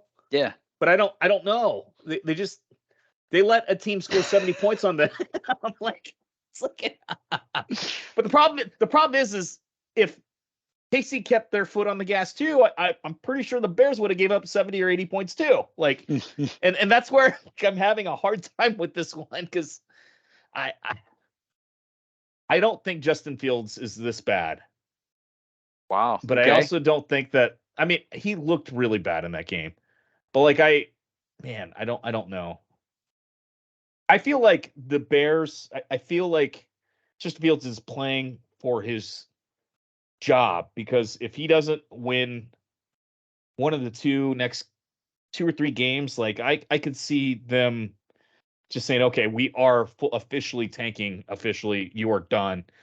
We're gonna ship you off, or we're finding your replacement next year. Denver's almost kind of stuck with Russell Wilson because of his contract, and I just don't see who would actually trade off for him. Who knows, man? Maybe we could push like a Justin Fields to the Jets move. I'm going to go with the Bears to cover. Wow. Okay.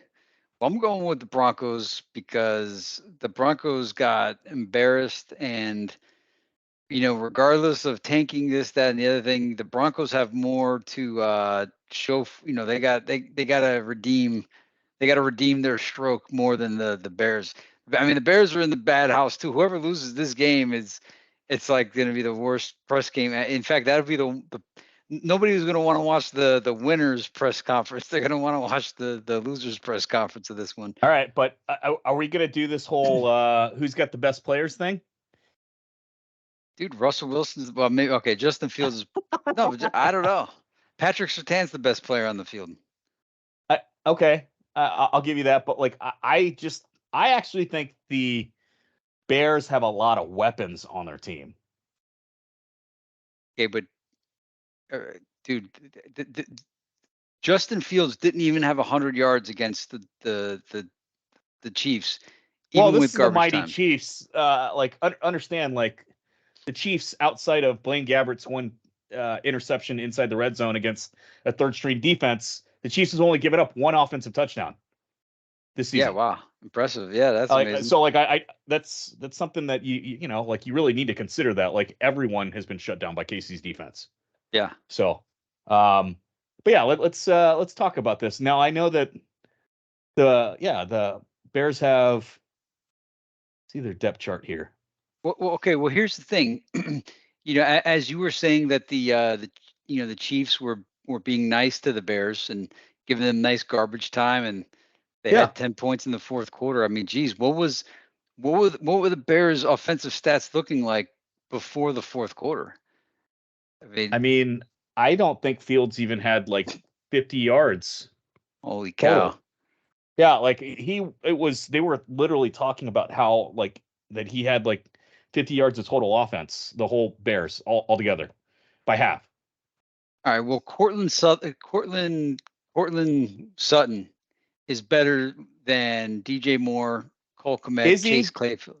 Yeah, dude. I just saw Cortland Sutton fumble the ball twice. Yeah, he put the ball on the ground against Javon Holland, which you might not know about him, but he's a pretty. No, I know exactly who he is. Yeah, and Sutton is but okay, here's the thing. Sutton was tearing it up against. He was like the one bright spot that the Broncos had. Had he not put the ball on the ground twice, people would have been saying, "Hey, the Broncos sucked," but that Cortland Sutton, he came to play. He just put the ball on the ground twice. So I know what we're doing here. We're both hyping up teams we both beat up on because we're trying to show who's got better wins. Well, dude, no, I actually believe in Cortland Sutton. Dude, he had 8 receptions for 91 yards.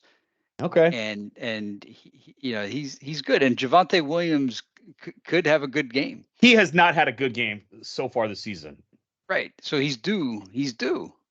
Is he? Or is he just or is he just he had a good season last season. That's what. Yeah, he had he didn't even play. He had one game and he got hurt. Russ threw for 306 yards on the Dolphins. Yeah, it's because you guys were playing prevent defense the whole time, and it's like you just sat back and let them whatever. Well, I'm going with the Broncos. You're going with the Bears. Okay. Both of these tank bowls. Look, we both have opposing opinions for both of these tank bowls. I just feel like this game's going to end in a tie, which would mean the Bears win. Okay, I think the Broncos are going to win. I think the Broncos will win by at least a touchdown. Okay. The Broncos let us put up 70, but I don't think they're that bad. They'll score at least 60. Fair enough.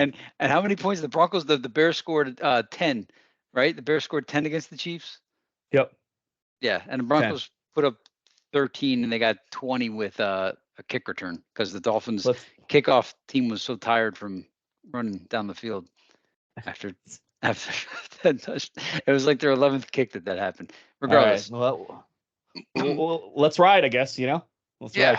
All right, Ravens at Browns. What do you got? That's I'm going with Cleveland. I'm going with. I'm going to pretty much pick Cleveland at home against all of their division opponents almost every time they're playing at home. So you don't think this is a must-win for the Ravens? I don't. Okay, because the Ravens are 2-1, right? Yep. Okay. So this is really the battle for the AFC North here. I wonder. I'll take the Browns, but I think the Ravens might get sneaky on us. But I'll go with the Browns until they burn me. I'll go with the Browns. The Ravens are actually favored in theory because it's a home game, but I'll take the Browns. All right, Steelers. Here's your mighty Steelers at the Texans. What do you got? You go ahead and make your pick. I'm taking the Steelers. Even after I talked all that smack about them, I don't care that the Texans won a game. Yeah, I agree with you. I think the Texans played out of their minds last week, and I think the Steelers are slowly starting to get better every single week. I think the pass rush, I think they're going to get to Stroud quite a bit. I just think they have an unbelievable defense that can actually slow down the Texans. Yeah, and the Texans apparently have had good success against the Jaguars, division opponents, stuff like that. So I'm taking that with a grain of salt. Steelers, yeah. So yeah, Steelers. I can't believe I'm betting on the Steelers. All right, Rams. Oh, this is a good one. Rams at Colts. I'm gonna check and see who's starting for the Colts this week. Does it matter? I mean, because would you bet against the mustache? Would you bet against the Minshew, the mighty Minshew? I want to know if Anthony Richardson's going to play this week because it says he practiced fully today. So, which means he's back. So, Minshew mania is gone. It's over. So the Colts didn't Minshew win the last 2 games? Isn't he on a 2-0 run? Listen, he finished a game that Richardson was already up in, and then he won his last. Yeah, he won his last game. So. Let's clarify. He was a garbage time quarterback but he did light it up. Yeah, you're right. So you prefer Rich? I mean, okay. Let me ask you this: depending on who the quarterback is, does that change who you'd pick here? If Minshew was quarterbacking, would you take the Rams? No, because I just think the Colts are a really solid team, top to bottom, like offensive defense. I always just thought that they were a quarterback away. And I didn't think I think Matt Ryan saw his best days in Atlanta. And when he got to the Colts, it just wasn't fully there. Is Matt Stafford healthy for this game? I don't know. He got beat up pretty bad. He got beat up pretty bad, but I mean, he did. I'm sure he's starting. Yeah, he's starting. I think they're Colts are 2-1, even with their QB going down. Puka Nakua's reign may come to an end here. So all right. Kind of sold me on the Colts. Had we not had all these combos, I would have gone Rams all the way. But I'm sold into the Colts here, especially looking at the point of the line. Remember these -1 +1s, anything could happen. Oh yeah. But I guess the wheels fell off the Puka Nakua thing, and I was seeing people even questioning if Tutu would be ready to roll. So I can't believe I'm going with the Colts. Can't believe it. There it is, Colts. Wow. All right. Tampa Bay Buccaneers. Wait a minute. Let me just think about this. Nah, you know what? Change me to the Rams. Okay. Change me to the Rams. All right. Tampa Bay Buccaneers at the New Orleans Saints. Wowzers. Another good game. Anything can happen. This is basically a toss-up, right? Yep. Who you got? I think you should go first. Well, if famous Jameis is playing, he'd have everything to show the Bucks that he was straight balling in 2018. If man, but he blew that game. But He did. the Bucks got demoralized by Kelsey and Jalen Hurts. The Bucks defense was on the field so long, they got to be tired and beat up and bruised and like I said, demoralized. Saints blew a close one against the Packers. By the way, the Lions, it's 34-17. Saw that. I'm taking the Saints, whether or not it's famous Jameis or if it's Derek Carr. The Bucks look. Actually, wait a minute. Yeah, because the Saints do good against the Bucks at home. The Saints got the Bucks number. Is Noshawn Lattimore still on the Saints? I don't think so. Let's see here. I don't even know who's on the Saints anymore. It seems like. Oh man, he retired. Oh wait, no, I'm looking at Noshawn Moreno. My bad. Marcus Lattimore. His name is Marcus Lattimore. Marcus. Yeah. Marcus Lattimore. No, is there Noshawn Lattimore in the NFL? Why did I think that's his name? Marcus Lattimore. Noshawn Moreno. There was a Noshawn Moreno. Yeah, no. Okay, is he hurt? Is he? Wait a minute. Marcus Lattimore's a running back. That's not him either. Who the hell's the Lattimore on the Saints? Lattimore, I'm just type Lattimore Saints.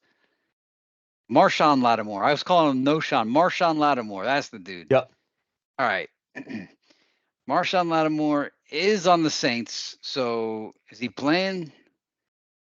All right. I'm picking the Saints based on the idea that Lattimore is going to play and Evans is going to be bottled up and famous Jameis is going to show that he's straight balling and otherwise Derek Carr will be in the game. So going with and they own the Bucks at home. I want the Bucks to win, but historically, the Saints are the team that's going to win. Oh, you got Baker Mania still, huh? I listen. I'm not ready to retire Mayfield. I think as long as you don't jinx him again, we're gonna be all right. But yeah, I think this is his. I think he's revitalizing his career, and I think he'll keep it close. The Eagles were on the field for 38-55 and converted. They had 16 third downs, converted 10, and 3 fourth downs, and converted 2 of them. That's so much. I don't even. I lost count of how many of those runs they did. Let's see. Jalen Hurts had 10 rushes for 28 yards, and about half of those were that scrum thing. Yep. Is this the opportune time you had wanted to discuss that? By the way, that No, play. I'm not ready. I don't want to talk about it anymore. All right. We're Well, all right. That play is a rough play, and I like I said, I'm a Bucks fan. I'm a Baker Mania guy, but man, that defense got demoralized and they got bruised up, and the Saints are at home, so I think it's the Saints.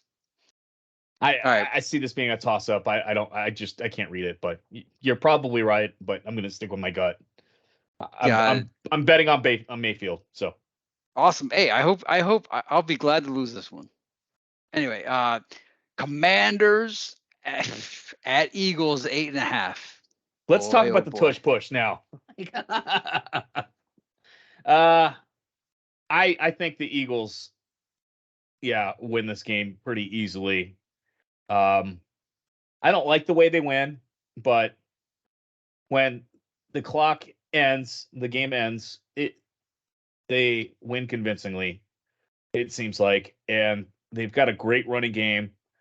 They're really good at playing keep away. I think the Commanders are slowly starting to turn in who I thought they were. Um, and I think the Bills kind of exposed them a little bit, and the Eagles are slowly starting to kind of build back up. They win the rough it out type of games, but I just think that they're too much for the Commanders. I'll take the Eagles to cover. Commanders are 2-1.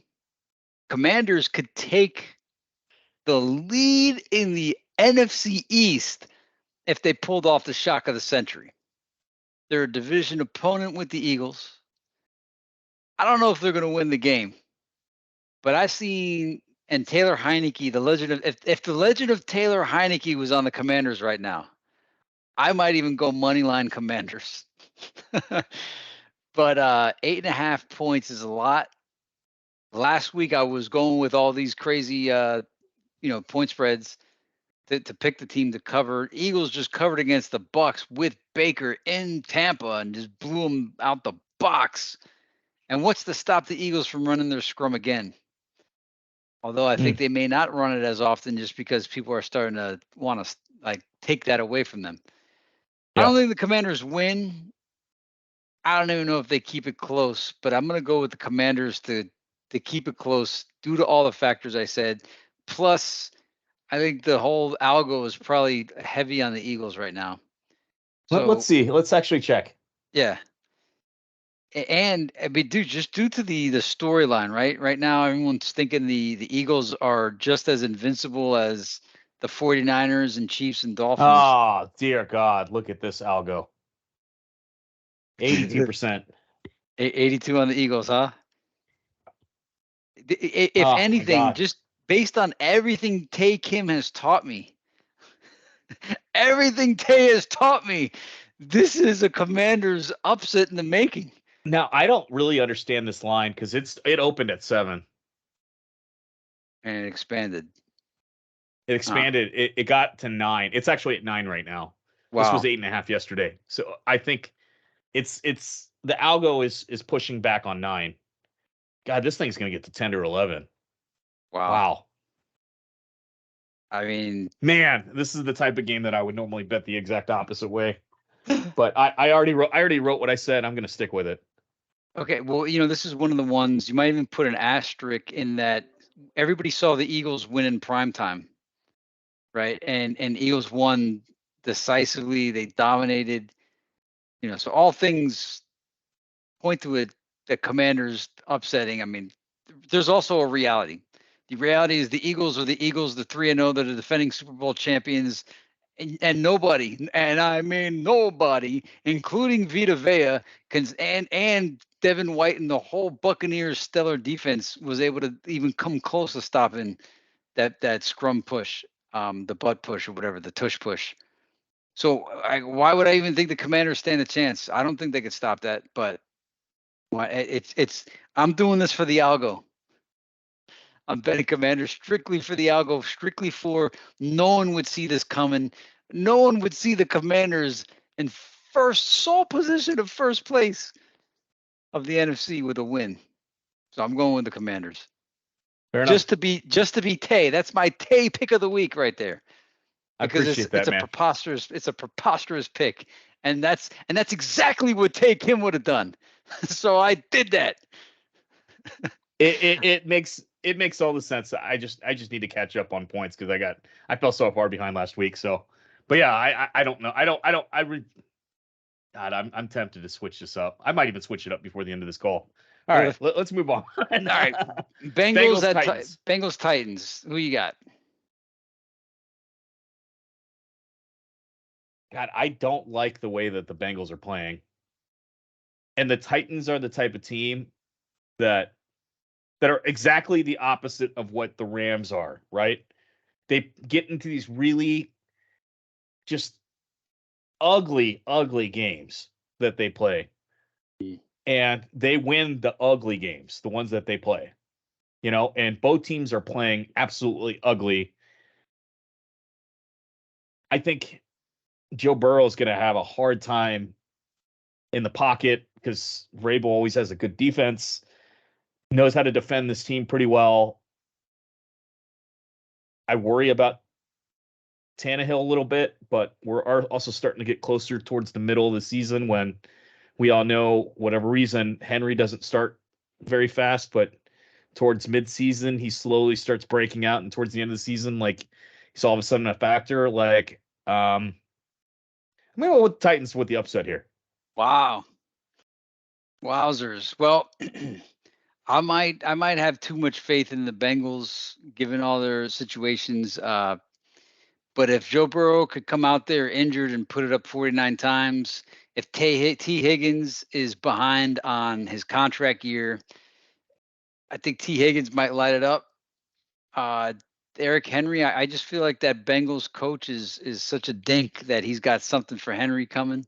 Like it almost seems like he wants Henry. So I don't like the Bengals, but I like the Bengals to win. And like I'm rooting for the Titans, but I want the Titans to win. I want Derrick Henry to put up 200. I want everybody to remember that King Henry is still King Henry. I want Tannehill to put D-Hop back on the map, but I'm picking the Bengals. So Well, that's that. I'll go with favor me right now. Yep. But remember, the Bengals were 1-2. The Bengals seem to be a product that the NFL wants to stay relevant, whereas the Do Titans they? are in. Yeah, because the Titans are in the South, and anything could happen in the South. The Bengals are in the North, and you got to stay competitive. That's a tough division, whereas anything could happen in the South. So I think they have a loss to give, and I think they need to build the Bengals back into the discussion. I think that's Titans are 1-2 as well. yeah. And hold on, they won that. How did you beat the Chargers game? They That game was barely they no, that barely game was lost to this another that preposterous game, right? Titans look like the Giants in the second half. And when I say the Giants in the second half against the Cardinals, I mean my version, not your version. My version of that was WWF. And when the Titans came back with the Chargers, that was Ryan Tannehill's greatest hits. And the fact that the Chargers didn't prepare for the same plays that Ryan Tannehill has run his entire career. I mean, it was the same plays from the Dolphins playbook. When it was happening, I was like, yeah, I've seen Ryan Tannehill do this exact play. These are the only 4 plays that Ryan Tannehill knows how to run, and they ran them, and all of them worked. I think the Bengals will be ready for that. If Amazon Web Services has done anything, okay, they got Ryan Tannehill mapped out because he doesn't have a wide variety of things that he's successful with. There's Yeah. 4 Ryan Tannehill plays. Dear Bengals, 4 plays. That's all you have to do is study 4, and you can win. So that's why I'm picking the Bengals. And the coach of the Bengals, I don't like the guy, but he's a good coach. He's not going to let that happen to him. Okay. That is. All right, Raiders 5.5 at the Chargers. Wow, they gave the Chargers that much. I mean, they are at home. Yeah, I don't know who is the Raiders' backup because if Jimmy's got a concussion, he has to set out at least a week, right? So, I'll take the Chargers. yeah, same. I mean, both these teams need to win, but somebody's going to wind up 1-3. I think. I think. The end. I don't know. Yeah, Chargers. Chargers got weapons, and to throw it up to Todd, he's letting you know, hey man, bet on Palmer. Palmer at the WR2 spot. Is Mike Williams out for the year? I have no clue. Is he? Okay. I hope not, because he's a good player. It'd be a shame if he's out for the year. It won't be the first time either. All right, next one: Patriots at Cowboys. Man, this is a tough one. All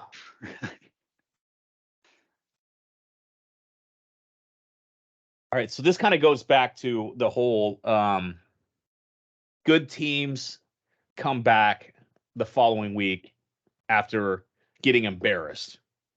And while they didn't just get blown out by, well, they kind of did almost. They didn't. They looked awful, and this just feels like the bounce back game, and the Patriots are on the going to be on the receiving end of this thing. I think they're just. I'm going to take the Cowboys big on this one. Is there any Ezekiel Elliott factor in this game, or forget about it? Oh man. Oh man! Now you threw a curveball at me. Now, is this the revenge game? I don't think so, man. That dude's so washed up, man. I don't know. I don't see him having a good game. Yeah, it's hard to think Belichick will be 1-3, but well, there's two offensive guards and an offensive tackle that's questionable for the Cowboys right now. Ooh. Okay, well, here's the deal. The Cowboys score a lot of points and the Patriots don't. And so when we're talking about winning, Cowboys, it's not even a question to me. I got the Cowboys. I don't know if they're going to win by they're going to win the game. I don't know if they'll win by 7. All right, Cardinals. Oh my gosh, sign me up for the Cardinals. Sign me up. Oh yes. Because dude, 14 points. That is the thing. That's so much points to win by in this day and age, man. Yeah. I mean, the 49ers are going to win. Are they? Yeah, the 49ers are going to win. Or is Arizona the King Killers? Are they the ones that win the games that they're not supposed to and lose all of the rest of the games that aren't big upsets? No, dude. The 49ers got a guy by the name of Boza on that line, and they got something for you're gonna actually no. I think we're gonna find out what the Cardinals are because I don't think did we just not find out that they just beat the Dallas Cowboys, the other best team in the league? No, but if you ask me who's better, the 49ers or the Cowboys, I'd have said the before you finish the sentence, 49ers. Okay. Yeah, put 14 points, bro. That's so much. Fuck it. 49ers, baby. 49ers. You're going to find out about James Conner. Yeah. I'm going to check the algo right now. 14 points, though, bro. Jeez, that's so much. Now, you know what? Switch me back to the Cardinals. Hey, this is 50-50 right now. Really? People are biting on the Cardinals. I guess, yeah, who wouldn't bite on 14? It's 51-49 Cardinals. Then keep me on 49ers then. Keep me on 49ers then. Okay. All right. That's going to be a killer thing to do. I know. I can't wait to see the upset. Wow. All right. Chiefs at Jets. Here, I'll give you my pick. I don't even need to say anything. Chiefs. Yeah, me too. I'm done betting on the Jets. I told you already. Will the Jets score 14? That's the question. It's like, how do the Chiefs say, hey, you know what? Maybe the Chiefs are like, hey, you know what? Those Dolphins. Actually, no, the Jets have a good defense, so it'll be competitive. Well, no, Chiefs are going to blow them out. All right, the final game of the week. Now, a question about that Chiefs game: is that Chiefs Jets game a Monday night game? Are they still doing the double up Mondays? No, I think this is Sunday night. Let's see your Chiefs. Jets. What are they doing back-to-back New York games? Like again, 2 weeks in a row. Okay, yeah. So the Chiefs are the night. Yeah, 2 nights in a row. Yeah, Jets and then Sunday the Giants.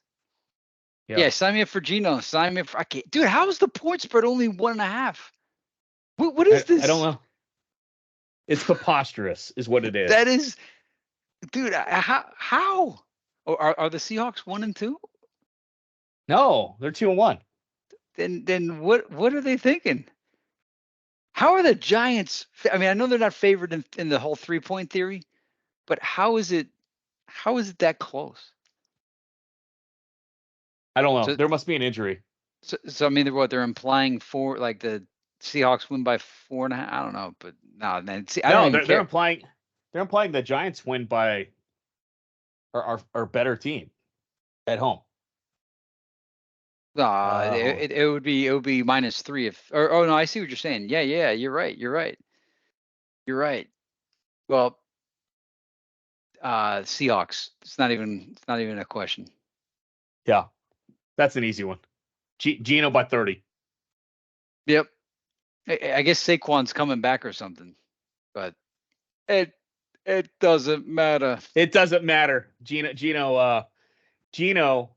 That was where he went to get his career ruined Oh yeah. at that same stadium because the Jets used to play there, or Saint plays there too as well in the Meadowlands.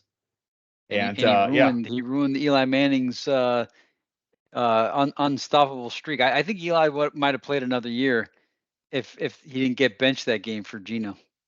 yeah. Are they pulling off the comeback? No, it's over. No, it's 34-20. It's done.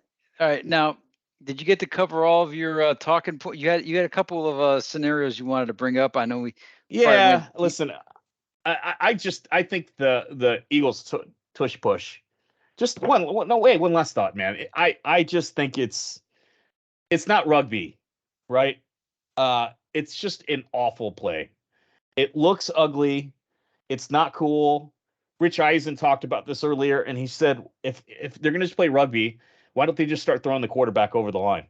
Because they do that. You know how like in rugby they pick up players and they throw them over that carry the ball. Yep. That's a play. So just start fucking throwing your running backs over there or something like that. Like sign a guy like Deuce Vaughn, and like the Cowboys should just start running that play. Put Deuce Vaughn in there and pick him up and just throw him over the Eagles. You know, like that would be hilarious. Like, might as well just start doing that shit. But Well, it's crap because it's a very unfair play when you have two players pushing the quarterback behind you. I thought the Patriots were pretty unstoppable when they ran the quarterback sneak with Tom Brady. All those for like 20 years. It was like it was almost automatic. I think I only seen Brady get stopped once or twice. They didn't do it over and over and over and over again, so it just never felt like he was doing it like 30 plays in a row. But the Eagles did it on every drive. Yeah. And and they've been doing it since the Super Bowl, even before then. But it's just it works because it's it is a quarterback sneak, but man, it's just an ugly play. And that was the play when we did our preseason thing, I was just talking about that's the X factor, that play. Yeah.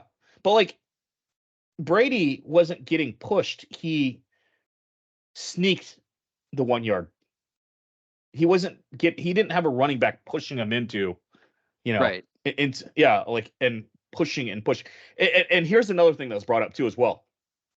When that play happens and the quarterback kind of leans in, it's really hard to check the ball and figure out did he actually get over or not, or where the ball is. And you always hear the whistles and stuff like that, but like, can you actually time the whistle to where the player actually stopped forward momentum? Because it's like you can't. There's never a good enough camera angle to figure that out to the exact science. So that also makes it unfair. So you're like almost giving the quarterback the benefit of the doubt that he got there.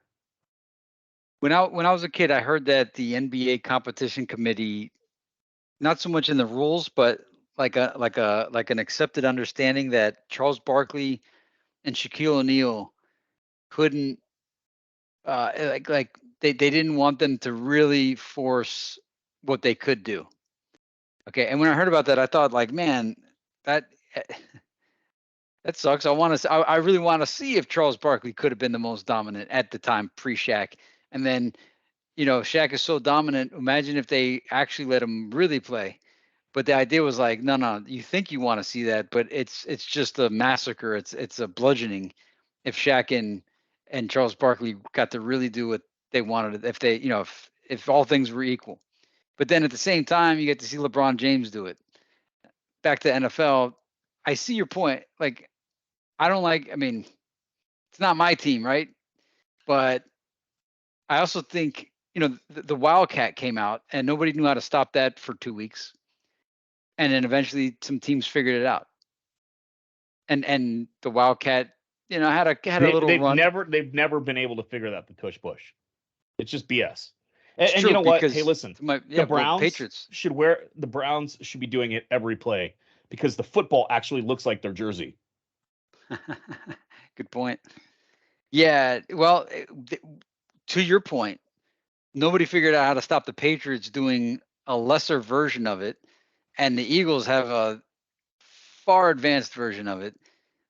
But how do you police that? One, two. One of the arguments against it was saying that it's because of a rule change that they do that because they Yeah. wanted running backs to be able to be pushed. So yeah, I don't know. I don't know what the answer is. I think, hey man, you got to stop it. But here's the thing: if there's other parts of the competition committee where they've also ruled out other types of plays, which they have, so like blocking in the back, legal man downfield, there's a bunch of legal shifts, so they have done things to rule out certain types of things like that. This may be, in the context of all those other rule regulations.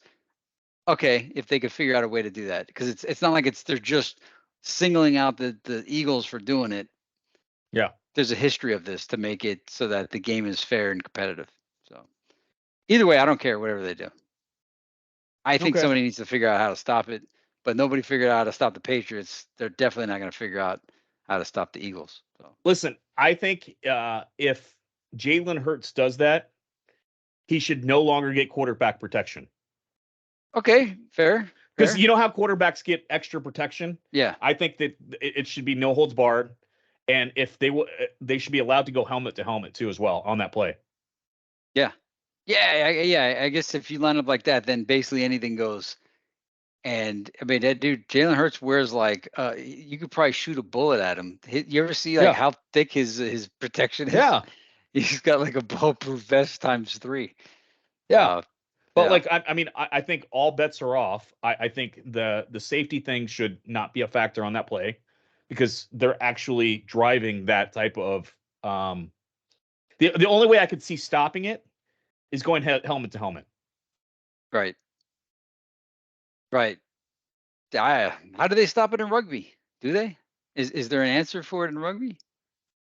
I don't know, but because that's where like defenses should be calling England right now, be like, hey, what the hell? How you guys stop this? It seems like it's one phone call away. Yeah. Call Australia, call England. Somebody's got to have the answer. That's true. There you got it. All right. Well, you got any other topics you needed to air out? Did we cover Todd's I got nothing topics? Else. I don't even. Did Todd want us to talk about anything else? I'm sure he did. Yeah, I didn't even keep. I wasn't in a position to be able to keep track of the text today. So yeah. No, I think I got everything I needed to talk about. Got it. Unless you have anything else on your list. I wouldn't put A-Chain on my card this week, and I hope I'm wrong again. And I just want to also say, man, hey, you just completely upset Todd. He's not gonna be able to sleep tonight. Dude, I don't even like, and here's even worse to the losing sleep. I didn't feel any like I wasn't like, oh, and please, Devin A-Chain, please don't get 200 yards. Please don't score all these touchdowns. This is the greatest owning that I've ever had. I felt zero pain. I felt nothing but thrill. I was hoping Todd could get all the glory for it. Hey, you got me, guy. All I got was a 70-point performance. So, yeah, I'm still not picking Devin A-Chain this week, though, man. You can't. The Lightning doesn't strike twice in a row, and everyone's going to be on him this week. Yeah. I'd go with Mostert, but not even. I think it's going to be a passing game. I think we got to pass it. We got to stop Milano. That's it. I wouldn't touch anybody on either one of those teams for this week. I think Gabriel might be okay. I think we're going to pay too much attention to Stephon Diggs, and I think Gabriel might sneak through. But aside from him, I mean, don't put him as your wide receiver 1. But I'm saying if he's low priced, he might be the guy to pick. You know who the guy to pick is, right? On the Bills Josh this week? Dobbs. Josh Dobbs. No, don't pick Josh Dobbs. Who, the Cardinals? No, dude. Boza, pick the 49ers defense this week. That's who you want to pick. So, yeah. All right, man. Well, that's week 4. It's late as heck. Good wrap. And I got a big day tomorrow. So rock on, man. See you next week. Phins Kingdom. Phins Kingdom. All right.